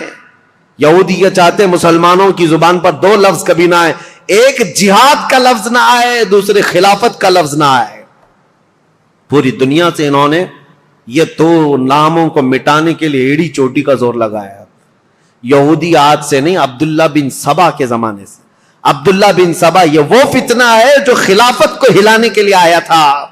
پوری خلافت کو وہ مدینہ طیبہ کی ترہم برہم کرنا چاہتا تھا. اس کے لیے وہ فیلڈ بنانا شروع کیا. اور آپ کو پتا ہے اسی طرح کا یہودی تھا لارنس آف عربیہ جس کو کہتے ہیں, جس نے خلافت عثمانیہ کو ہمیشہ کے لیے اس دنیا سے ختم کیا ہے. عربوں کو اٹھایا ترکیوں کے خلاف اور پورے عرب میں ایک ایسا فتنہ مچایا. لارنس آف عربیہ جو انگلینڈ کا باشندہ, وہ عربی اتنی اچھی بولتا تھا کہ جو اصل عرب ہے وہ نہیں بول پاتے تھے. اور عربوں میں رہ کر کے ان کے مزاج میں یہ بات ڈالا تھا کہ تم عرب ہو اور ترکی تم پر آ کر حکومت کرتے ہیں. بغاوت ایسی کی تھی کہ ترکیوں کے خلاف عرب کی لڑائی چلی 1920 سے لے کر 1930 تک, اور ترکی عرب کا پورا علاقہ چھوڑ کر چلے گئے. اور اس کے بعد یہ سعودی عرب قائم ہوا ہے. سعودی نام ہی نہیں تھا, عرب شریف ہے. حجاز تھا, نجد تھا, اور اصل عرب یمن کہلایا جاتا تھا. سب ڈیوائیڈ ہو گئے, ترکی چلے گئے. اس ڈیوائیڈیشن میں بھی سب سے بڑا رول یہودیوں کا تھا. اور یہ یہودی فتنہ حضرت عثمان غنی کے زمانے میں شروع ہوا ہے. اسی لیے تاریخ بتانا مجھے بہت ضروری ہے. عبداللہ بن سبا نے کیا کرنا شروع کیا؟ مصر کے لوگوں میں، کوفہ کے لوگوں میں، بصرہ کے لوگوں میں یہ بات ڈالنی شروع کی کہ خلافت کے زیادہ حقدار تو حضرت علی ہیں، اہل بیت ہیں، رسول اللہ کے گھر والے ہیں.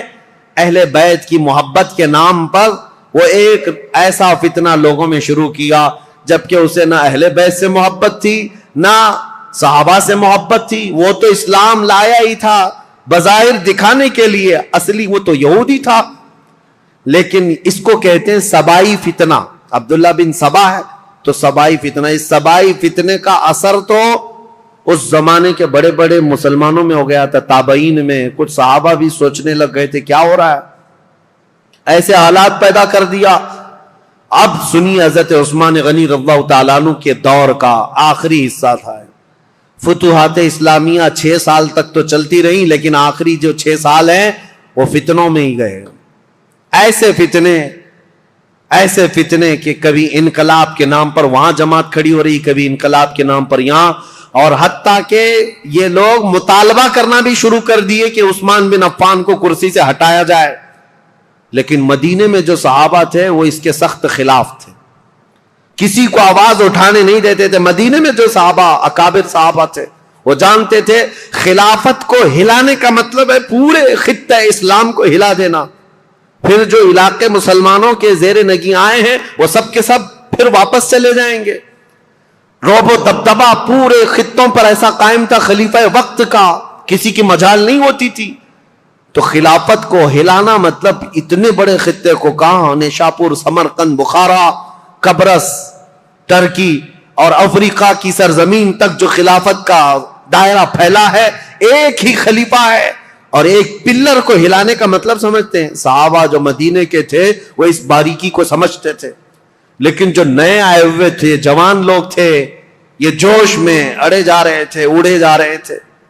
اور اس کے بعد یہ فتنہ ابھرتا ہوا یہاں تک پہنچا کہ مصر میں عبداللہ بن ابی سرح، جس کے بارے میں بتا رہا ہوں، یہ حضرت عثمان غنی رضی اللہ تعالیٰ عنہ کا رشتہ دار بھی تھا.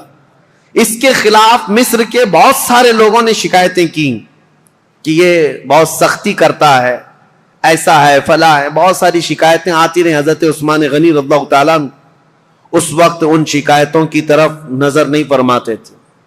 یہاں تک کہ ایک بار حضرت محمد بن ابو بکر، اب سنی حضرت عثمان غنی رضی اللہ تعالیٰ عنہ کے دور کا یہ سب سے کڑوا واقعہ ہے، بہت کڑوا واقعہ. لوگ سنتے ہیں کربلا کی شہادت اور کربلا میں ہونے والے حالات، لیکن حضرت عثمان غنی کے آخری دور کا یہ واقعہ بہت ہی دردناک ہے. حضرت محمد بن ابو بکر جو صدیق اکبر کے بیٹے ہیں، یہ اور کئی صحابہ آئے مدینہ طیبہ میں. عبداللہ بن ابی سرح نے کیا کیا تھا؟ جتنے لوگ حضرت عثمان غنی کے پاس اس کی شکایت لے کر گئے تھے، حضرت عثمان غنی نے ڈانٹ ڈپٹ لگائی تھی ایک خط میں عبداللہ بن ابی سرح کو کہ تو اس طرح سے کر رہا ہے، توبہ کر، باز آ جا، لوگوں کے حقوق پر دست درازی نہ کر. یہ سب جو ڈانٹ لگائی تھی عبداللہ بن ابی سرح نے کیا کیا؟ جتنے لوگ مدینے گئے تھے سب کا قتل کروا دیا. جو حضرت عثمان غنی کے پاس شکایت لے کر کے گئے تھے، واپس آنے کے بعد ان کا قتل کروا دیا. بڑا معاملہ تھا. اس معاملے کو لے کر صحابہ آئے مسجد نبوی شریف میں. صحابہ کے درمیان یہ باتیں ہونے لگی کہ اس عبداللہ بن ابی سرح کا کیا کیا جائے. تو حضرت علی کے پاس یہ بات آئی تو حضرت علی نے کہا بالکل یہ قتل کا، قصاص کا مقدمہ لے کر کے آئے ہیں. عبداللہ بن ابی سرح کو صرف معزول نہیں، اس کو قتل کرنا چاہیے.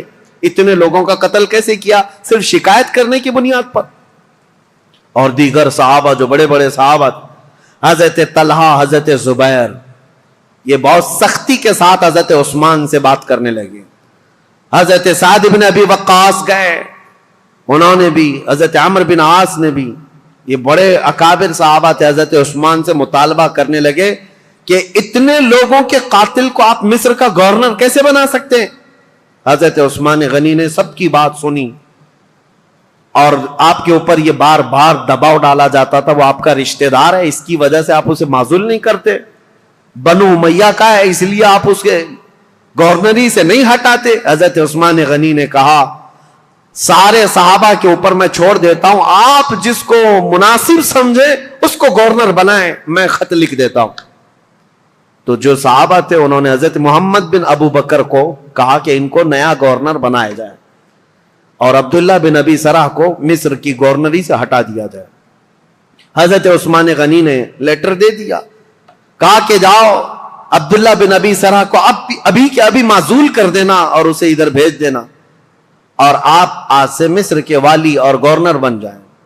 حضرت محمد بن ابو بکر جب جانے لگے تو انصار اور مہاجرین صحابہ کی ایک جماعت بھی آپ کے ساتھ جا رہی تھی کہ مصر کے حالات دیکھیں یہ امپلیمنٹ ہوتا ہے یا نہیں, اور مصر کے لوگوں کو سمجھائیں جو ابھی ابھی انقلاب نام سے اٹھے ہوئے ہیں, جن کو بلوائی کہتے ہیں, وہ کسی کے سمجھ میں بھی نہیں آتا. آج تک یہ ایجپشن ویسے ہی ہیں, ان کی کھوپڑی ہٹی رہتی ہے. یہ فرعونوں کے دور کے لوگ ہیں, فرعون ان کو ڈنڈے سے سیدھا کرتا رہا ہے. آج تک ایسی سخت قسم کی طبیعت رکھنے والے لوگ ہیں. ان کو سمجھانے کے لیے انصار اور مہاجرین صحابہ کی ایک پوری جماعت گئی. آپ سنیے ہوا کیا. حضرت عثمان غنی رضی اللہ تعالیٰ عنہ کے گھر میں پلتا تھا مروان بن حکم نام سے. یہ مروان بنو امیہ کا ایک شخص ہے, حضرت عثمان غنی کے خاندان میں رشتہ دار میں, لیکن صحیح آدمی نہیں تھا, عیاش طبیعت کا. مروان بن حکم حضرت عثمان غنی کے گھر پر رہتا تھا. یہ صحیح آدمی نہیں تھا, یہ ذہن میں رکھ لیں آپ. اس نے کیا حرکت کی, کتنی بڑی حرکت کی, پوری تاریخ میں یہ چیز موجود ہے.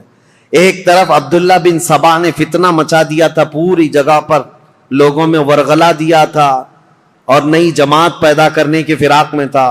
اور اس کے بعد ادھر مروان بن حکم اور بنو امیہ کی کچھ حرکتیں ایسی, ادھر عبداللہ بن سرا مصر میں فتنہ, قتل کر دیا. حضرت عثمان غنی کے خاندان پر بڑے الزامات آ رہے تھے, لیکن صحابہ جانتے تھے عثمان بن عفان کی طہارت کیا ہے, ان کی پاکیزگی کیا ہے, ان کے اخلاق کیا ہے.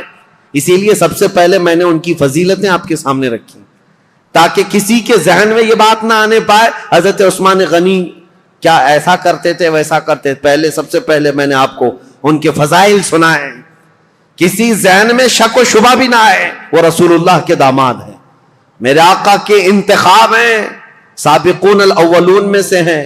حضور نے ان کے متعلق فرمایا عثمان کو اب اس کے بعد کوئی عمل نقصان نہیں پہنچا سکتا. بہرحال حضرت محمد بن ابو بکر جا رہے ہیں, کہاں؟ مصر جا رہے ہیں گورنری لینے کے لیے, اور انصار مہاجری صحابہ کے ساتھ جا رہے ہیں. ابھی 2-3 منزلیں طے کیے ہوئے تھے کہ ایک حبشی غلام کو اونٹنی پر بہت تیز رفتار دوڑتے ہوئے انہوں نے دیکھا. یہ انصار مہاجرین صحابہ کی جماعت دیکھا, وہ مشکوک لگ رہا تھا, یا تو وہ کسی کا قاصد تھا یا تو کسی کا بھاگا ہوا غلام تھا. صحابہ نے اسے پکڑ لیا, پوچھا کہاں جا رہے ہو؟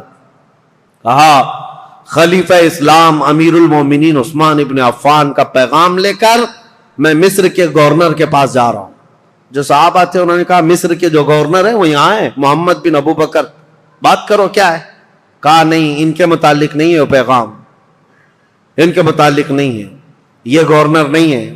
وہ پھر بھاگنے لگا تو اس کی تلاشی لی گئی, اس کے پاس کچھ نہیں ملا. اس کی ساری چیزیں تلاشی لی گئی, کچھ نہیں ملا. اور وہ تھوڑا آگے گیا تھا, حضرت محمد بن ابو بکر کو شک ہوا کہ کچھ تو ہے, یہ اس قدر مشکوک انداز میں کیوں جا رہا ہے. اس کو پھر سے پکڑا, اس کے پانی کا جو مشکیزہ تھا وہ بالکل سوکھا تھا, اس کو ہلایا تو اس کے اندر کوئی چیز تھی, اس کو پھاڑ دیا تو دیکھا ایک خط تھا مہر لگا ہوا. اور پہلے جو خط ہوتے تھے اس کو ڈامر جیسی ایک چیز آتی تھی, وہ لگا کر کے سیل بند کر دیا جاتا تھا, کوئی نہیں کھول سکتا. اور یہ سیل بند خلیفہ کا لیٹر ہوا کرتا. حضرت محمد بن ابو بکر وہ خط لے کر کے آئے, اور سارے صحابہ کی جماعت تھی, انصار اور مہاجرین کی, جو ابھی مصر جا رہے تھے. ان کے بیچ میں وہ خط لا کر کے کہا کہ کیا میں اس کو کھول کر کے پڑھوں؟ سبوں نے کہا کھول کر کے پڑھو. حضرت عثمان غنی سے ملاقات کیے ہوئے ابھی 1-2 دن ہوئے اور اتنی جلدی کوئی پیغام آیا. کھول کر کے جب خط پڑھا اس میں لکھا ہوا تھا عبداللہ بن ابی سرح کے نام, خلیفہ اسلام امیر المومنین عثمان بن عفان کی طرف سے یہ خط ہے کہ اے عبداللہ بن ابی سرح, جیسے ہی محمد بن ابو بکر مصر آئے تو اسے قتل کر دینا. اور جو لوگ تیری شکایت لے کر کے آئے تھے ان کو کسی ہیلے بہانے سے مار دینا، ختم کر دینا، اور مدینے سے ایک جماعت جا رہی ہے، ان کو ادھر ادھر منتشر کر دینا، اور تم اپنی گورنری پر برقرار رہنا فقط۔ سلام کے بعد حضرت عثمان بن عفان کی مہر لگی ہوئی ہے۔ یہ کتنا بڑا واقعہ ہے، حضرت عثمان غنی کی مہر لگی ہوئی ہے۔ اب ظاہر سی بات ہے اس جگہ جو بھی ہوگا وہ آپے سے باہر ہوگا۔ حضرت محمد بن ابو بکر انہوں نے دیکھا ہے لیٹر میرے قتل کا، ایک طرف خلیفہ نے مجھے گورنر بنا کر بھیجا، دوسری طرف عبداللہ بن ابی سرا اپنے رشتہ دار کو یہ لکھ کر بھیج رہے ہیں کہ میں جیسی آؤں گا قتل کر دیا جائے مجھے۔ وہ آپے سے باہر تھے، سارے صحابہ انصار مہاجرین وہ سب برہم ہو گئے، سخت نالا ہو۔ یہ جماعت واپس لوٹ آئی مدینے آئے، مدینے آنے کے بعد سیدھے مسجد نبوی شریف میں آئے۔ حضرت علی ابن ابی طالب کرم اللہ وجہہ الکریم، حضرت طلحہ، حضرت زبیر، حضرت عبد الرحمن، بڑے بڑے صحابہ موجود تھے۔ ان سب صحابہ کے پاس لا کر یہ خط رکھا گیا کہ اس خط میں ایسے ایسے معاملات لکھے گئے ہیں۔ سب صحابہ نے کہا یہ نہایت ہی بہت ہی گری ہوئی حرکت ہے، ایسا ہونا ہی نہیں چاہیے، ایسا کیسے کیا جا سکتا ہے؟ تو پھر حضرت علی رضی اللہ تعالیٰ عنہ نے کہا اس مسئلے کو امیر المومنین سے ہی پوچھا جائے۔ تو خط لے کر حضرت علی آئے، آپ کے ساتھ 6 صحابہ اور بھی تھے۔ حضرت عثمان غنی، یہ آپ کو میں بتا رہا ہوں 70 سال کے بعد تو وہ خلافت پر بیٹھے تھے، اور تقریباً آپ کی عمر ابھی 80 سال کے قریب ہو رہی تھی۔ اس وقت آپ تو مکمل عبادت میں لگے رہتے تھے۔ حضرت عثمان کے پاس آئے، حضرت علی نے یہ خط دکھایا، وہ غلام کو بھی پکڑ کر کے لائے تھے، وہ اونٹنی بھی ساتھ تھی۔ حضرت عثمان سے کہا یہ غلام آپ کا ہے؟ حضرت عثمان نے کہا یہ غلام میرا ہے۔ کہا اونٹنی؟ کہا یہ بھی میری۔ اس کے بعد مہر دکھائی، کہا یہ آپ کی مہر ہے؟ کہا ہاں میری مہر ہے۔ کہا یہ خط پڑھ کر کے سنا، یہ خط کیا ہے؟ حضرت عثمان غنی نے خط سنا، اس کے بعد کہا اللہ رب العزت کی وحدانیت کی قسم، ان میں سے ایک حرف بھی میرا لکھا ہوا نہیں ہے، میں اس سے بری ہوں۔ حضرت علی فوراً اٹھ گئے، کہا صحابہ سے آج تک ہم نے عثمان کو قسم کھاتے ہوئے نہیں سنا تھا۔ ان کی پاکیزگی، ان کی طہارت ایسی تھی کہ ان کو قسم کھانے کی ضرورت نہیں پیش آئی۔ تو کہا کہ عثمان بن عفان اگر حلف اٹھا چکے، قسم کھا چکے ہیں، تو یہ خط ان کا ہو ہی نہیں سکتا۔ حضرت طلحہ، حضرت زبیر تھے، انہوں نے کہا ٹھیک ہے ہم نے تسلیم کر لیا، داماد رسول امیر المومنین سے آج تک ہم نے جھوٹ سنا نہیں ہے، آپ اس پر بھی جھوٹ نہیں بول رہے ہیں، لیکن مسئلہ یہ ہے کہ یہ تو معلوم کریں کہ یہ ہے کس کا۔ اس خط نے پورا فتنہ مچا دیا ہے، محمد بن ابو بکر ماننے کو تیار نہیں ہے۔ اب یہ خبر مصر بھی پہنچ گئی، اور مصر کے جو بلوائی تھے عبداللہ بن ابی سرح سے جو پریشان تھے، وہ سب کی سب جماعت بنا کر مدینے آ گئے، مدینے میں داخل ہو گئے۔ حضرت طلحہ اور حضرت زبیر نے جب تحقیقات کی تو پتہ چلا حضرت عثمان کے گھر میں رہنے والا مروان، یہ اس کی حرکت تھی، اس نے حضرت عثمان غنی کی مہر چرائی تھی، اور خط چرا کر کے اس پر لکھا اور حضرت عثمان کی مہر لگائی، ان کی اونٹنی لیا، ان کا غلام بھیجا، اور اس کو یہ کہہ کر بھیجا امیر المومنین کا حکم ہے مصر کے گورنر لے جاؤ، لیکن بیچ میں پکڑا گیا اور راز فاش ہو گیا۔ جیسے ہی پتا چلا مروان چھپ گیا۔ اب مسئلہ یہ تھا کہ حضرت طلحہ، حضرت زبیر اور بڑے صحابہ نے کہا عثمان ابن عفان سے، کہا اس نے اتنی بڑی حرکت کی ہے لہذا مروان کو آپ ہمارے حوالے کر دیں۔ حضرت عثمان رشتہ داروں کے لیے بڑے نرم بھی تھے، آپ کو پتا تھا اگر مروان کو ان کے حوالے کیا جائے تو قتل ہو جائے گا، مار دیا جائے گا۔ حضرت عثمان غنی نے مروان کو ان کے حوالے نہیں کیا، بس یہی بات تھی جو بہت بڑا فتنہ لاحق ہو گیا۔ حضرت علی کرم اللہ وجہہ الکریم نے بھی سارے صحابہ سے کہا حضرت عثمان غنی اگر مروان کو آپ کے حوالے نہیں کرنا چاہتے تو سب کے سب چلے جائیں، اس لیے کہ سزا دینے کا حق خلیفہ وقت کو ہے، عثمان ابن عفان سزا دیں گے۔ حضرت علی اس میں حق بجانب تھے، لیکن حضرت علی کرم اللہ وجہہ الکریم نے بھی حضرت عثمان غنی سے کہا تھا کہ اس مسئلے کو جتنی جلدی آپ فرو کریں گے ٹھنڈا کریں گے اتنی جلدی ہم سب کے لیے امان ہے، ورنہ فتنہ بہت بڑھ چکا ہے۔ اب حضرت عثمان غنی رضی اللہ تعالیٰ عنہ سے جب صحابہ نکل گئے تو یہ مصر کے جتنے بلوائی تھے یہ سب کے سب حضرت عثمان غنی کے گھر کے اطراف محاصرہ کر لیے۔ اور حضرت عثمان غنی کے گھر کے اطراف کیوں کھڑے تھے صحابہ پوچھتے تو یہ کہتے مروان ان کے گھر میں چھپا ہوا ہے، جب بھی نکلے گا ہم اسے ماریں گے، ہم خلیفہ وقت کے خلاف نہیں ہیں، مروان کو ہمارے حوالے کرے۔ حالانکہ مروان کب کے ان کے گھر سے بھاگ کر ملک شام جا چکا تھا، حضرت عثمان کے گھر میں تھا بھی نہیں، لیکن یہ بلوائی اسی انتظار میں کہ مروان گھر کے اندر ہے محاصرہ کر کے رکھا۔ کتنے دن؟ 40 دن تک چلا تھا یہ محاصرہ، اور حضرت عثمان غنی پر ایک دانہ پانی بھی اندر جانے نہیں دیتے تھے۔ سیدہ ام المومنین حضرت حفصہ حضور کی زوجہ ہے، وہ پانی کا مشکیزہ لے کر حضرت عثمان غنی کے پاس جا رہی تھیں پانی پلانے کے لیے۔ ان کے خچر پر جو مشکیزہ رکھا تھا ان بلوائیوں نے تیر مار مار کر کے مشکیزہ پھوڑ دیا اور پورا پانی بہا دیا۔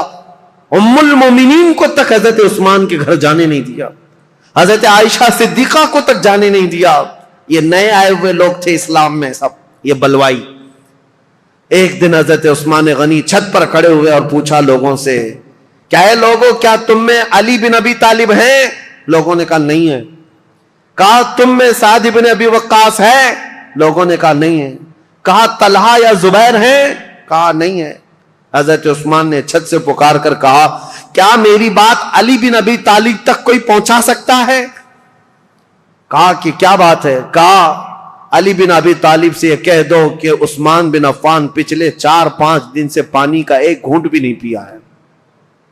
خبر ملی مولا علی کرم اللہ وجہہ الکریم کو، حضرت علی رضی اللہ تعالیٰ عنہ نے اپنے دونوں شہزادوں کو لے کر حضرت حسن اور حضرت امام حسین کو پانی کے مشکیزے بھرے اور چند جوانوں کو لے کر حضرت عثمان کے گھر پہنچ گئے اور پانی پہنچایا۔ یہ صرف اور صرف یہی پانی تھا حضرت عثمان کے گھر جو پہنچا، آخری پانی تھا جو حضرت علی بن ابی طالب کی طرف سے آیا تھا۔ میرے عزیزو یہ باتیں اس لیے بھی بیان کرنا ضروری ہے کہ لوگ ایسی چیزیں کنٹروورسی بیان کرتے ہیں کہ حضرت علی میں حضرت عثمان میں نہیں بنتی رہی ہوگی اور انہوں نے ایسا کیا ہوگا، نہیں حضرت علی کی نہیں بنتی تھی۔ حالانکہ حضرت عثمان کے گھر کے دروازے پر پہرا دینے کے لیے امام حسن اور امام حسین کو کھڑا کیا گیا تھا، اور عبداللہ بن زبیر، حضرت زبیر نے اپنے بیٹے کو کھڑا کیا، حضرت طلحہ نے اپنے بیٹے کو کھڑا کیا ہے، بڑے بڑے صحابہ نے اپنے اپنے بیٹوں کو حضرت عثمان کے گھر کے دروازے پر کھڑا کیا ہے، اور یہ تنبیہ کی تھی یہ بلوائی مصر کے کہیں رات کے وقت یا کہیں انجانے میں عثمان بن عفان کے گھر میں داخل نہ ہو جائیں اور کہیں ان کو نقصان نہ پہنچائیں۔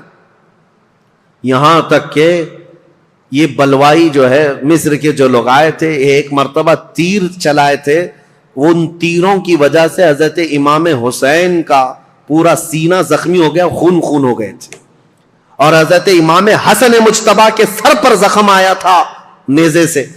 یہ حضرت عثمان کی حفاظت پر دونوں شہزادے کھڑے تھے، اور یہ خون اتنا بہہ گیا تھا جس کو دیکھ کر کے ڈر گئے محمد بن ابو بکر ان میں تھے۔ انہوں نے کہا ہے لوگوں، ہم تو عثمان بن عفان اور بنو امیہ کے خلاف کھڑے ہیں، ابھی تم نے ان کا خون اتنا بہا دیا کہ بنو ہاشم ان کا یعنی بدلہ لینے کے لیے آ جائیں گے۔ بنو ہاشم کون ہے؟ رسول اللہ کا خاندان، اور امام حسن اور امام حسین جب زخمی ہو گئے ہوں تو رسول اللہ کا جو خاندان ہے بنو ہاشم وہ تو بدلہ لینے کے لیے آ جائیں گے۔ محمد بن ابو بکر نے کہا معاملہ سب الٹ جائے گا، عثمان بن عفان کو کوئی دیکھے گا ہی نہیں، حسن اور حسین جو زخمی ہوئے اس کا بدلہ لینے کے لیے قوم ہم پر ٹوٹ پڑے گی، اس لیے اس کام کو جلدی کر دو۔ محمد بن ابو بکر اور چند لوگ چھت پھلان کر کے حضرت عثمان غنی کے گھر کے اوپر سے اندر داخل ہوئے۔ اس وقت سیدنا عثمان بن عفان قرآن کی تلاوت کر رہے تھے، قرآن پڑھ رہے تھے، اور رسول کریم صلی اللہ تعالی علیہ وسلم کو ایک دن پہلے خواب میں دیکھا تھا۔ نبی پاک صلی اللہ تعالی علیہ وسلم کو خواب میں دیکھ کر پھوٹ کر رونے لگے حضرت عثمان۔ کہا یا رسول اللہ، وہ قوم جس کو میں نے بیر روما وقف کر دیا تھا جب مدینے میں کسی کے پاس پانی نہیں تھا، میں نے ان کے لیے پانی وقف کیا، آج وہ قوم مجھے پانی نہیں دے رہی۔ نبی پاک صلی اللہ تعالی علیہ وسلم نے حضرت عثمان سے کہا، کیا ہے عثمان، تھوڑا اور برداشت کر لو، کل میرے ہاتھ سے پانی پیو۔ حضرت عثمان کہتے ہیں حضور کو خواب میں اتنا دیکھنے کے بعد تسلی ہو گئی۔ 40 دن کا محاصرہ چلا ہے حضرت عثمان کے ساتھ، 40 دن کا، وہ 40 دن روزے سے گزرے۔ حضرت عثمان غنی رضی اللہ تعالیٰ عنہ کی یہ سختیاں، اور جب پانی بھی نہیں پہنچتا، کھانا بھی نہیں پہنچتا، اس وقت رسول کریم صلی اللہ تعالیٰ علیہ وسلم کے کئی صحابہ، میں یہ بات میں بتاتا ہوں، محمد بن ابو بکر چھت پھلانگ کر کے آئے تھے، اس سے پہلے کئی صحابہ آئے، حضرت طلحہ آئے، حضرت زبیر آئے اور دیگر بڑے صحابہ آئے۔ کہا امیر المومنین یہ حالات بڑے سخت ہو گئے، 3 باتوں میں سے ایک بات کر لیجیے آپ، یا تو آپ کسی چھپے ہوئے راستے سے ملک شام چلے جائیں، وہاں آپ کی حفاظت ہو سکتی ہے، یا تو پھر مروان کو پکڑوا کر کے اس کو سب کے سامنے سزا دے دیں، معاملہ ٹھنڈا ہو سکتا ہے، یا تو پھر آپ اپنی خلافت سے دستبردار ہو جائیے، خلافت سے آپ ہٹ جائیے۔ حضرت عثمان نے کہا یہ تینوں کام نہیں کر سکتا، مروان میرے پاس نہیں، رہی بات مجھے ملک شام جانے کی بات کر رہے ہو، حضرت عثمان غنی کہتے ہیں میرے جسم کے ٹکڑے ہو جائیں میں رسول اللہ کا مدینہ چھوڑ کر نہیں جا سکتا، میں رسول اللہ کا پڑوسی ہونے کے لیے اپنا وطن مکہ چھوڑ کر یہاں آیا، اپنی جان بچانے کے لیے میرے نبی کا شہر چھوڑ کر نہیں جا سکتا۔ اور رہی بات تیسری، خلافت چھوڑ دیجئے، سنو اس بات کا مجھے شوق نہیں ہے، لیکن میرے آقا صلی اللہ تعالی علیہ وسلم کی حدیث ہے، رسول اللہ نے فرمایا تھا عثمان بن عفان کو ایک جبہ دیا تھا، اور اس کے بعد کہا اے عثمان اللہ تمہیں ایک جبہ پہنائے گا اور میری امت اس کو اتارنے کی کوشش کرے گی، لیکن تم موت تک اس جبے کو اتارنا مت۔ حضرت عثمان نے کہا اس جبے سے مراد رسول اللہ نے جو فرمایا تھا وہ خلافت کا جبہ تھا جو اللہ نے مجھے پہنایا، اور میں نے اپنی زندگی میں رسول صادق صلی اللہ علیہ وسلم کی بات سچ ہوتے دیکھا، قوم مجھ سے وہ جبہ اتارنے کی کوشش کر رہی ہے اور میں ابھی تک برقرار ہوں تو صرف رسول اللہ کے فرمان کی وجہ سے، میرے آقا نے فرمایا ہے۔ تو صحابہ نے جب یہ 3 باتیں رکھی، حضرت عثمان نے تینوں کا جواب دیا تو سب صحابہ چلے گئے۔ اب وہ 40واں دن تھا جب حضرت عثمان قرآن کی تلاوت کر رہے تھے، حضرت حسن، حضرت امام حسین، حضرت عبداللہ بن زبیر، حضرت طلحہ کے بیٹے، یہ سب دروازوں پر کھڑے تھے، لیکن چھت سے یہ لوگ داخل ہو گئے۔ جیسے ہی آئے، محمد بن ابو بکر کون ہے؟ حضرت ابو بکر صدیق کے بیٹے، ان کے قتل کا فرمان گیا تھا نا، تو ظاہر سی بات ہے ان کو غصہ تھا۔ حضرت عثمان کے خط میں کس کے قتل کا تھا؟ ان کے قتل کا مسئلہ لکھا ہوا تھا۔ عبداللہ بن ابی سرح کو جو خط لکھا گیا تھا مروان نے، وہ محمد بن ابو بکر کے قتل کا تھا۔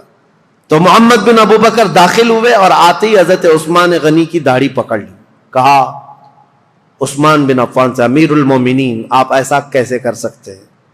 میرے ساتھ ایسا کیسے کر سکتے ہیں آپ؟ ایک طرف مجھے گورنر بنا کر بھیج رہے تھے اور دوسری طرف اس کو میرے قتل کا لیٹر بھیج رہے تھے۔ حضرت عثمان نے کچھ نہیں کہا اے محمد اگر تیرے باپ یہ حرکت کرتے ہوئے دیکھتے تو زندہ نہیں بچتا۔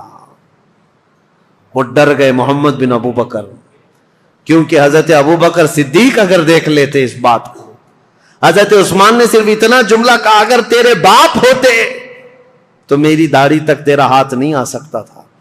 تو حضرت محمد بن ابو بکر ان کے ہاتھ پر کانپنے لگ گئے، پیچھے ہو گئے، اور اس کے بعد دروازے پر جا کر زور زور سے توبہ کرنے لگے، مجھ سے کیا ہو گیا، اور گھر سے باہر نکل کر کے آئے۔ لیکن حضرت محمد بن ابو بکر کے ساتھ جو مصر کے 2 بلوائی آئے تھے، انہوں نے اپنے نیزے سے حضرت عثمان کے سینے پر مار کر کے ان کو شہید کیا۔ انا للہ و انا الیہ راجعون۔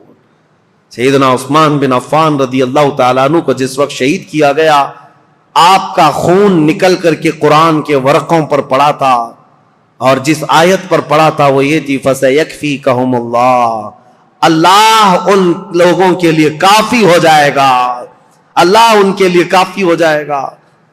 صبغۃ اللہ ومن احسن من اللہ صبغہ، اللہ کا رنگ سب سے بھاری رنگ ہے، اس سے بہتر رنگ کس کا ہے؟ اس آیت پر وہ خون کے قطرے پڑے تھے. وہ قرآن پاک آج بھی ترکی میں موجود ہے. حضرت عثمان غنی کا تلاوت کرنے والا جو قرآن تھا، میرے عزیزو، یہاں شہادت عثمان بن عفان ہو گئی. اتنا قتل ہوتے ہی آپ کی جو بیوی اس وقت موجود تھی، نائلہ، یہ چھت پر کھڑی ہو گئی اور چیخ کر کے لوگوں کو خبر دینے لگی، امیر المومنین قتل ہو گئے، امیر المومنین قتل ہو گئے. آواز سن کر کے صحابہ تیزی سے دوڑنے لگ گئے. مسجد نبوی کے آس پاس سب صحابہ جمع ہونے لگے. حضرت علی کرم اللہ وجہہ الکریم کی بات پھر میں بتاؤں. حضرت علی باہر کہیں گئے ہوئے تھے، آپ کو خبر دی گئی تو سرپٹ دوڑاتے ہوئے گھوڑے کو اس طرح سے مدینے آئے تھے، اور آتے ساتھ سب سے پہلے حضرت علی کرم اللہ وجہہ الکریم نے حضرت عثمان کو قتل ہوتے ہوئے دیکھا تھا، مقتول پڑے ہوئے تھے.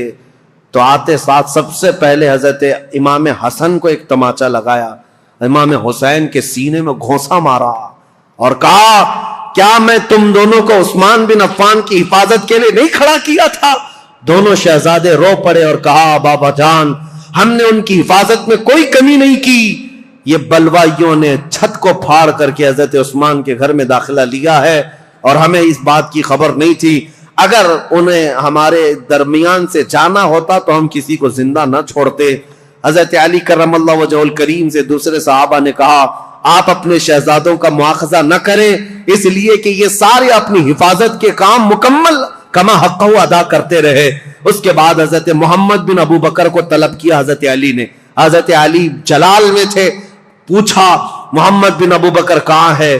بلایا اور ان کو پکڑ کر کے لائے اور کہا، کیسے تم داخل ہوئے؟ کہا، یہ میری غلطی تھی، چھت کے اوپر سے میں داخل ہوا. کہا، تم قاتل ہو عثمان بن عفان کے؟ کہا، اللہ کی قسم میں عثمان بن عفان کا قاتل نہیں ہوں، میں بالکل انہیں قتل نہیں کیا. جیسے ہی میرے ہاتھ ان کی داڑھی تک گیا، انہوں نے میرے باپ کا نام یاد کیا اور مجھے غیرت ایسی آئی کہ میں کھڑا نہ ہو سکا اور ان کے دروازے پر کھڑے ہو کر کے میں نے سچی توبہ کی ہے. حضرت علی کرم اللہ وجہہ الکریم نے ان کی باتیں سنی، اتنے پر کافی نہیں، ان کا ہاتھ پکڑ کر گھر میں لے گئے اور امیر المومنین عثمان بن عفان کی جو اہلیہ تھی ان کو طلب کیا. جو زوجہ تھی وہ گھر میں اندر تھی، بلایا اور کہا، کیا عثمان بن عفان کے قاتل یہ ہیں؟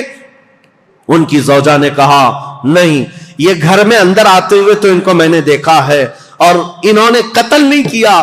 یہ جتنی باتیں کہہ رہے ہیں وہ سچ ہے. انہوں نے داڑھی بھی پکڑی تھی، میرے شوہر نے ان سے کہا بھی تھا، ابو بکر ہوتے تو یہ نہیں ہوتا، تو یہ چھوڑ کر چلے گئے تھے. یہاں تک کہ حالات کی میں شاہد ہوں کہ یہ چھوڑ کر گھر سے نکل گئے تھے، لیکن ان کے ساتھ 2 لوگ آئے تھے مصر کے رہنے والے لوگ، میں انہیں جانتی نہیں، انہیں پہچانتی نہیں، ان دونوں نے قتل کیا ہوگا. ان کے علاوہ کوئی وہاں عینی گواہ نہیں تھا، عینی شاہد نہیں تھا، آئی وٹنس نہیں تھا حضرت عثمان غنی کو قتل ہوتے ہوئے دیکھا ہو کسی نے. حضرت علی کرم اللہ وجہہ الکریم باہر آئے. یہ اسلام میں پیدا ہونے والا سب سے پہلا فتنہ تھا. حضرت سعد بن ابی وقاص نے کہا، اسلام کا دروازہ فتنوں کے لیے کھول دیا گیا ہے، عثمان بن عفان کے قتل کے ساتھ اب یہ دروازہ قیامت تک نہیں بند ہو سکتا. فتنوں کا دور جو شروع ہوا ان کے قتل کے ساتھ آج تک چل رہا ہے.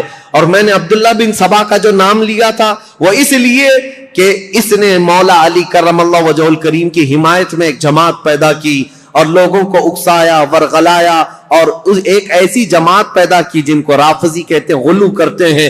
وہ صحابہ کو گالیاں دینے لگے، عثمان بن عفان کو گالیاں دینے لگے اور حضرت علی، حضرت حسنین کریمین کی شان میں غلو کرنے لگ گئے اور گڑ گڑ کر کے نئی نئی حدیثیں بنانے لگ گئے. یہ فرقہ جو پیدا ہوا اسلام میں، یہ عبداللہ بن سبا کا ڈالا ہوا بیج تھا.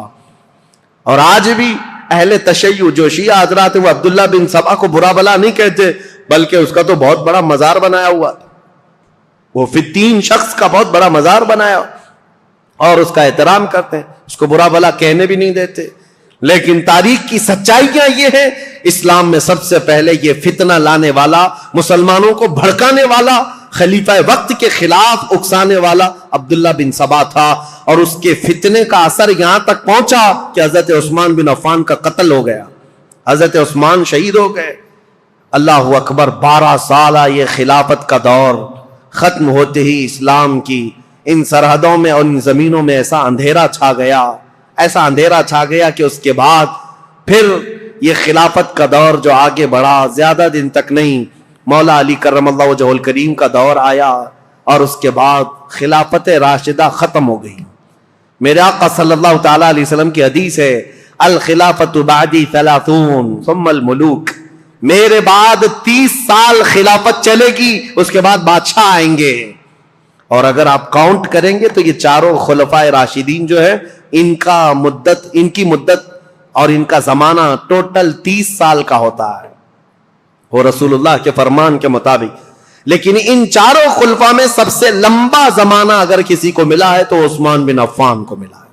حضرت عثمان غنی رضی اللہ تعالیٰ عنہ کی عمر مبارک ان کے انتقال کے وقت بعض روایتوں میں 82 ہے، بعض میں 80 ہے، بعض میں 79 ہے، بہرحال، اور ایک روایت تو 90 سال کی ملتی ہے کہ آپ کے انتقال کے وقت آپ کی عمر 90 سال کے قریب تھی۔ لمبی عمر بھی پائی اور خلافت کا دور بھی لمبا چلا۔ رسول پاک صلی اللہ تعالیٰ علیہ وسلم نے ان کو اپنی ایک انگوٹھی دی تھی اور کہا تھا کہ اس کو سنبھالے رکھنا، اور اس انگوٹھی کی آپ بہت حفاظت کرتے تھے، اور حضور نے فرمایا تھا جس دن تم سے یہ انگوٹھی ضائع ہو جائے گی فتنوں کا دروازہ ایسے کھلے گا کہ قیامت تک کوئی اس کو بند نہیں کر سکے گا۔ حضرت عثمان غنی کی خلافت کے 6 سال ہوئے تھے۔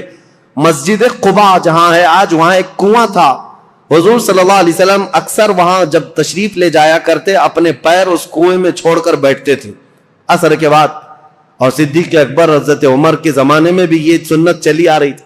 حضرت عثمان کو بھی یہ پسند تھا حضور کی اداؤں کا، جب آپ کا دور تھا وہ بھی اس کنویں کے پاس جاتے تھے اور اس میں پیر لٹکائے بیٹھتے تھے۔ ایک بار اس کنویں کے پاس بیٹھے تھے، ہاتھ میں کچھ حرکت کیا، انگوٹھی نکل کر کے اس کنویں میں گر گئی۔ آپ کی خلافت کے 6 سال ہوئے تھے، اسی وقت یہ واقعہ پیش آیا۔ اس انگوٹھی کو تلاش کرنے کے لیے پورے کنویں کا پانی خالی کروا دیا، ریت بھی چھنوا دیا، لیکن اس انگوٹھی کو نہ ملنا تھا، نہ ملی۔ حضرت عثمان نے کہا یہ میرے آقا صلی اللہ علیہ وسلم کی بشارت تھی۔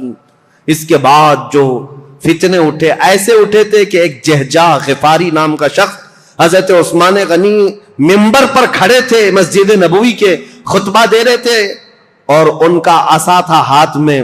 وہ جہجہ غفاری بیچ خطبے کے دوران کھڑا ہوا، حضرت عثمان غنی کو برا بھلا کہتے ہوئے ان کے ہاتھ سے لکڑی چھین لیا اور گھٹنے پر رکھ کر کے ان کے عصا کو توڑ دیا تھا۔ سامنے اس طرح کی حرکت کرنے کی کسی کی مجال نہیں تھی، لیکن حضرت عثمان غنی کی نرم مزاجی کا لوگوں نے فائدہ اٹھایا۔ حضرت عثمان غنی نے کچھ نہیں کہا، منبر سے اتر آئے، کہا اللہ میرے معاملے کے لیے کافی ہے۔ صحابہ کہتے ہیں وہ جہجہ غفاری لکڑی توڑ کر کے باہر نکلا نہیں تھا کہ اس کے گھٹنے میں سڑن پیدا ہوئی، ایسی سڑن پیدا ہوئی کہ اس کے گھٹنے میں کیڑے پڑ گئے تھے، ہمیشہ پیپ بہتا تھا، اور اسی گھٹنے کے اس سڑن کی بیماری میں ہی اس کی موت ہو گئی۔ اور پھر یہ بھی روایت موجود ہے جتنے بلوائی آئے تھے حضرت عثمان غنی کے قتل کے لیے، وہ سب کے سب وہاں سے قتل کر کے جانے کے بعد جب یہ معاملہ ختم ہوا، حضرت عثمان غنی کی تدفین ہو گئی، جا رہے تھے، جاتے ہی راستے میں اکثر کے دماغ پورے پاگل ہو گئے، دیوانے ہو گئے، اور اسی پاگل پن میں وہ اپنے سروں کو ٹکراتے ہوئے مر گئے۔ ان میں سے ایک شخص بھی بچا نہیں جو مصر پہنچا ہو۔ حضرت عثمان غنی رضی اللہ تعالیٰ عنہ کی کرامات بھی بہت ساری ہیں، بہت ساری ہیں۔ سیدنا عثمان بن عفان رضی اللہ تعالیٰ عنہ یقیناً محبوب خدا تھے، محبوب مصطفیٰ تھے، ان کے بارے میں کوئی بھی کلام نہ کرنے پائے۔ عزیزان گرامی، آج کے دور کی بات میں آپ کے سامنے رکھ کر گفتگو کو سمیٹتا ہوں۔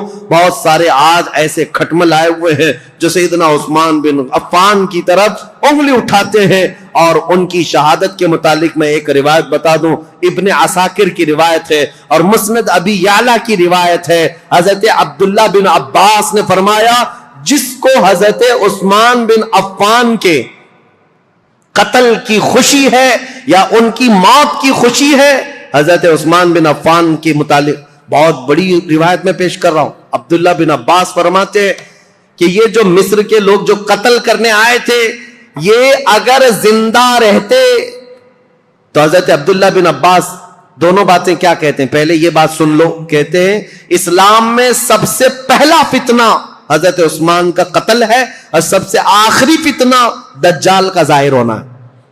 دونوں فتنوں کو آپ نے برابر کہا ہے تو کتنا بڑا ہوگا ہے عبداللہ بن عباس۔ اور کہتے ہیں جتنے قتل کرنے کے لیے آئے تھے یہ سب کے سب وہ لوگ ہیں جو آخری فتنہ جو اسلام میں آنے والا ہے دجال کا، یا اس دجال کے پیروکار لوگ ہیں۔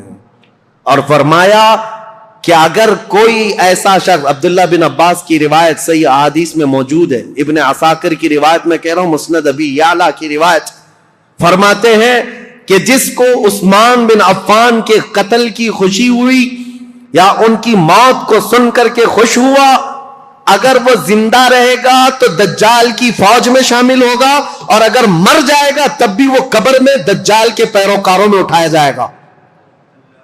اتنی بڑی وعید ہے۔ ظالموں جو سوشل میڈیا پر آج بکتے رہتے ہیں، پھیلاتے رہتے ہیں، گند پھیلاتے ہیں عثمان بن عفان کے متعلق، اور جانتے ہو انہوں نے ایک نئی چیز بدعت شروع کر رکھی ہے۔ حضرت عثمان غنی کی شہادت کے دن خوشیاں مناتے ہیں، ایک دوسرے کو مبارکبادیاں دیتے ہیں، اور پھر پوچھنے پر یہ کہتے ہیں نہیں ہم ان کی موت کی خوشی نہیں منا رہے، اس دن مولا علی کرم اللہ وجہہ الکریم خلیفہ بنے تھے اس کی خوشی منا رہے ہیں۔ یہ اور بات ہے عزیزان گرامی، نیتوں کا اللہ مالک ہے۔ اگر مولا علی کرم اللہ وجہہ الکریم کی خلافت کی خوشی ہے تو یقیناً پورے کروڑوں مسلمانوں کو ان کی خلافت کی خوشی ہے، لیکن ساتھ میں اگر حضرت عثمان غنی کی موت کی کوئی خوشی مناتا ہے تو حضرت عبداللہ ابن عباس کے فرمان کے مطابق وہ دجال کے پیروکاروں میں ہے، وہ دجال کی فوج میں شامل ہونے والا شخص ہے۔ اسی لیے اپنی زبانوں کو لگام دو، اپنی عقلوں کو پردے ڈال کر کے جو چاہے بک بک نہ کرو۔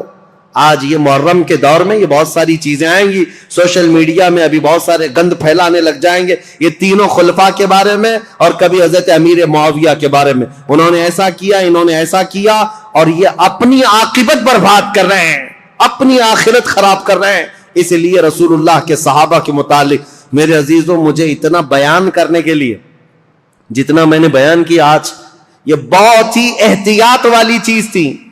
اگر اس میں میری زبان کہیں پر پھسلی ہو، لاکھ مرتبہ میں توبہ کرتا ہوں اللہ کی بارگاہ میں، مولا مجھے معاف کر دے۔ میں استغفار کرتا ہوں مولا مجھے معاف کر دے کہ حضور صلی اللہ تعالی علیہ وسلم کے صحابہ کی تاریخ بتا رہا ہوں، یہ آسان کام نہیں تھا۔ حضرت عثمان کا دور بتانے میں دیگر صحابہ کے بھی معاملات ہیں۔ حضرت ابو ذر غفاری کو انہوں نے معزول کیا، حضرت عمرو بن عاص کو معزول کیا، عبداللہ ابن مسعود کو معزول کیا، بڑے بڑے صحابہ ہیں۔ ایک طرف عثمان بن عفان ہے، ایک طرف مولا علی کرم اللہ وجہہ الکریم ہے۔ یہ سب صحابہ، حضرت طلحہ اور زبیر نے حضرت عثمان کے ساتھ جا کر سختی سے کیسے پوچھا تھا کہ خط کس کا ہے، یہ سارے معاملات۔ لیکن اے سنیو، اس مجمع میں، اس پوری تقریر میں میں نے تو بھرپور یہ کوشش کی ہے کسی بھی صحابی کے مقام میں ذرا بھی فرق آنے نہ پائے۔ کیا آپ کو یہ محسوس ہوتا ہے کہ میں نے کسی کو ٹرول کیا ہے، کسی صحابی کے درجے کو گھٹا کر؟ جہاں جس کے مقامات ہیں ہم نے تعظیماً عرض کرنے کی کوشش کی، اس کے باوجود بھی اگر زبان کہیں پھسلی ہے میں لاکھ مرتبہ توبہ کرتا ہوں مولا کی بارگاہ میں۔ کسی بھی صحابی رسول کے متعلق مولا ہماری زبان کھلنے سے پہلے ہمیں موت عطا فرما۔ ہم صحابی رسول کے متعلق وہی عقیدہ رکھتے ہیں جو امت کے کبار علماء، تابعین اور تمام اولیاء کاملین کا عقیدہ رہا ہے۔ صحابہ اکرام کے متعلق جو عقیدہ میرے غوث کا تھا، سیدنا عبد القادر جیلانی کا، ہم وہ عقیدہ رکھتے ہیں۔ انہوں نے یہ فرمایا تھا، صحابی کے درجے کی بات کرتے ہو، وہ صحابہ رسول اللہ کے جو جہاد میں گھوڑوں پر بیٹھ کر جاتے تھے، ان گھوڑوں کے ٹاپ کے نیچے سے جو دھول اڑتی تھی، غوث کا مقام وہاں تک بھی نہیں پہنچ سکتا۔ ہم ان صحابہ کے متعلق اس طرح ادب کی بات کرتے ہیں، لہذا سیدنا عثمان بن عفان کی بات آئے، کسی کی بھی بات ہے، ادب کا پہلو ہمیشہ ملحوظ رکھو۔ اس لیے کہ کچھ تحقیق کرنے والے بھی اب کیڑے آئے ہوئے ہیں، ریسرچ اسکالر نئے نئے، اور وہ اپنے آپ کو یہ کہتے ہیں ہم انجینئرنگ کرتے ہیں، ڈاکٹرائن کرتے ہیں، اور ان کو ایسا لگتا ہے کہ یہ فیصل بن کر کے بیٹھے ہوئے ہیں۔ کاش یہ حضرت عمر کے زمانے میں ہوتے تو ایک ہی کوڑے میں مر جاتے۔ صحابہ اکرام کے بارے میں فیصلہ لینے کی تمہاری اوقات کیا ہے؟ تمہارا علم کتنا ہے؟ ارے تمہارا کوئی ڈھنگ کا استاد نہیں، گوگل سے پڑھے ہوئے لوگ، ان کا سارا کل ملا کر کے گوگل استاد ہے، اور سب دنیا جانتی ہے گوگل میپ کہاں کہاں لے جا کے چھوڑتا ہے، ویسے ان کو بھی گوگل چھوڑ دیتا ہے۔ اکثر جگہ گاڑی ایسی جگہ پھنستی ہے جہاں پیچھے بھی نہیں آ سکتے، آگے بھی نہیں آ سکتے۔ میں نے دیکھا ہے میرے عزیزو، اسی لیے سینہ بسینہ جو علم چلا ہے اس علم میں برکت ہے۔ آج نوجوانوں کی ایک بڑی تعداد انجینئروں کو، ڈاکٹروں کو، جو نئے نئے دین میں نئے نئے شوشے چھوڑ رہے ہیں، ان کو فالو کرتی ہے اور کہتی ہے یہ تحقیقی بات کر رہے ہیں، فلی ریفرنس کے ساتھ بات کر رہے ہیں۔ ابھی آپ سرچ کریں، میرے ساتھ ایک معاملہ پیش آیا تھا، ایک صاحب آئے، بحث کرنے کے لیے آئے تھے، میں کمرے میں بیٹھا ہوا تھا، میرے سامنے بڑی کتابیں بھی رکھی ہوئی تھی، وہ آئے، کہا کہ کچھ میں آپ سے سوالات کرتا ہوں۔ وہ اوٹ پٹانگ سوالات کر رہے تھے۔ میں نے کہا کہ ٹھیک ہے، جواب تو میں آپ کو دوں گا، آپ کو کس سے جواب دوں؟ یہ جو کتاب رکھی ہے بخاری شریف، اگر اس سے میں جواب دوں تو مانیں گے آپ؟ انہوں نے کہا بالکل مانوں گا، میں بالکل مانوں گا، اس پر ایمان ہے۔ میں نے کہا یہی تو جہالت ہے، یہ کتاب بہار شریعت تھی، وہاں رکھی ہوئی کتاب بہار شریعت اردو کی کتاب ہے۔ میں نے کہا یہ بخاری شریف سے اگر میں بتاؤں، اس شخص کو یہ تک نہیں معلوم بہار شریعت ہے کہ بخاری شریف ہے، ہروٹ پٹانگ سوالات کرنے آ گئے، گوگل سے لے کر کے آ گئے۔ عزیزان گرامی وقار، مجھے یہ باتیں اس لیے عرض کرنی پڑ رہی ہے کہ اسی طرح اگر ہماری نسل ان کو فالو کرتی رہ گئی تو پھر یہ نہ جانے کس خطے میں ڈال کر تمہیں چلے جائیں گے، پتہ بھی نہیں۔ نئی جماعتیں پیدا ہو جائیں گے، نئے فرقے پیدا ہوں گے۔ کل کو دیکھنا، یہ سوشل میڈیا کے فالوور جتنے بھی نوجوان ہیں، یہ کل کو صحابہ کو گالیاں دینے والے لوگ ہو جائیں گے۔ میرے آقا صلی اللہ تعالی علیہ وسلم نے فرمایا قیامت کی بڑی نشانیوں میں ایک نشانی حضور نے فرمایا میری امت میں اخیر زمانہ ایک ایسا آئے گا جن میں چھوٹے لوگ میری امت کے بڑے لوگوں کو گالیاں دیا کریں گے۔ یہ وہ زمانہ ہے۔ اکابرین کے بارے میں پوچھتے ہیں، انہوں نے ایسا کیسے کیا، انہوں نے ایسا کیسے کیا۔ آج میں یہ بات اس لیے عرض کر رہا ہوں، مجھے 1 گھنٹہ بیان کرنے میں پتہ نہیں کتنے پسینے چھوٹ رہے ہیں، اس لیے نہیں کہ گرمی ہے، ڈر کے مارے کہ اتنے صحابہ کا میں نے نام لیا ہے، کہیں کسی کی بے ادبی نہ ہونے پائے، کیونکہ معاملات ان کے درمیان ہوئے ہیں، لیکن تاریخ بتانے کے وقت اگر کسی کو مرتبے سے گرا دیا کہ ان کی یہ حرکت تھی اس کی وجہ سے گرایا، نہیں۔ عزیزان گرامی وقار، ہمارا یہ منہ ہی نہیں ہے، ہمارا یہ مقام ہی نہیں ہے۔ صحابہ کرام رضوان اللہ تعالی علیہ مجمعین کے متعلق سوال کرنا بہت دور کی بات ہے۔ انہوں نے رسول اللہ کو جو 1 مرتبہ اپنی آنکھوں سے دیکھا ہے، پوری کائنات خرچ کر دو اس مقام تک کوئی نہیں پہنچ سکتا۔ بس یہ شرف صحابیت جو انہیں حاصل ہے۔ اور پھر حضرت عثمان غنی کا مقام، اللہ اکبر، مقام تو وہ ہے کہ جس کے متعلق خود رسول اللہ صلی اللہ علیہ وسلم نے فرمایا اللہ کے فرشتے بھی عثمان سے حیا کرتے ہیں، عثمان سے حیا کرتے ہیں۔ حضرت عثمان غنی رضی اللہ تعالیٰ عنہ کی وفات کے بعد فتنوں کا ایک بہت بڑا دور شروع ہوا، لیکن فتنوں کی بیج ڈالنے والا ایک یہودی شخص تھا، منافق تھا، اور لوگوں کو آج برا لگتا ہے، کچھ لوگوں کو، کہ یہاں تک کہ کینیڈا میں بیٹھ کر کے ایک شخص نے ٹویٹ کیا تھا کہ یہودیوں کے بارے میں بہت کٹر خیالات رکھنے والا ایک مولانا ہے، مدینہ جامع مسجد کا امام، میرا نام لے کر کے، پہلے کا دور ہے، یہ ٹویٹ کر کے بتا یہودیوں کے متعلق بہت کٹر ہے اور یہ لوگوں کو اکساتا ہے، ابھارتا ہے۔ مجھے پتا ہے درد کہاں ہے، تکلیف کہاں ہے۔ آج لوگ اگر بولنا چھوڑ دیے ہیں تو میں اس بات سے کبھی بھی دامن تہی نہیں کروں گا، نہ ہی بولنا بند کروں گا، اس لیے کہ جس قوم پر اللہ نے لعنت فرمائی ہے اور میرے دین اسلام کو ٹکڑے کرنے میں اس قوم کی ہمیشہ سازش رہی ہے۔ جانتے ہو خلافت کے زمانے میں جتنے خلفاء ہیں سب کو اگر کسی سب سے بڑی چیز سے چیلنج تھا تو وہ رومیوں سے یا پھر ایرانیوں سے یا حبشیوں سے یا بربریوں سے یا مغل یا تاتاریوں سے نہیں، یہ یہودیوں کی دسیسہ کاری سے، یہ چوہوں سے بدتر قوم ہے، وائر کاٹتی ہے، جگہ جگہ جا کر کے چھپ کر کے اندر گھروں میں جس طرح وائر کاٹتے ہیں۔ خلافت عثمانیہ ترکی کو بھی تباہ و برباد کرنے والی یہودی جماعت ہے، جنہوں نے آج بیت المقدس فتح کر لیا. سلطان عبد الحمید کے پاس یہ آئے تھے بھیک مانگنے کے لیے فلسطین میں 2 گز زمین مل جائے. سلطان عبد الحمید نے جو جواب دیا تو آج پوری دنیا اس بات کو یاد کرتی ہے. انہوں نے کہا تھا میری پوری زندگی ختم ہو جائے 2 گز زمین تو کیا ایک تنکا بھی میں فلسطین کا کسی یہودی کو دینے کے لیے تیار نہیں. ان کو منانے کی 1000 کوششیں ہوئی لیکن ان کے انتقال کے فوراً بعد ہی یہ عرب آئے اور ان سے ایگریمنٹ کر کے صرف ایک چھوٹا سا علاقہ یہودیوں نے بھیک مانگ کر 4000 لوگوں کو فلسطین میں بسایا تھا. فرسٹ ورلڈ وار کے بعد آج دنیا جان رہی ہے 4000 کو بسانے کا انجام کیا ہے. پورے عربوں کے ناک میں دم کر رکھا ہے انہوں نے. سارے عربوں کو بھی مار کر رکھا ہے. نہ مصر ان سے مقابلہ کر سکتا ہے, نہ شام مقابلہ کر سکتا ہے, نہ لبنان, نہ ایران, کوئی نہیں. بیچوں بیچ بیٹھ کر کے دسیسہ کاریاں کرتے ہیں. پہلے کے خلفاء جانتے تھے ان کا بویا ہوا بیج بڑا خطرناک ہوتا ہے. اسی لیے میرے عزیزوں آج یہ بات مجھے عرض کرنی ضروری تھی تاریخ اسلام میں کہ اسلام میں سب سے پہلا فتنوں کا بیج بونے والا شخص عبداللہ بن سبا یہودی تھا. اللہ 1000 لعنت فرمائے اس شخص پر اور یہودیوں کے فتنوں سے اللہ ہمیں ہمیشہ محفوظ فرمائے. وآخر دعوانا ان الحمد للہ رب العالمین. السلام علیکم.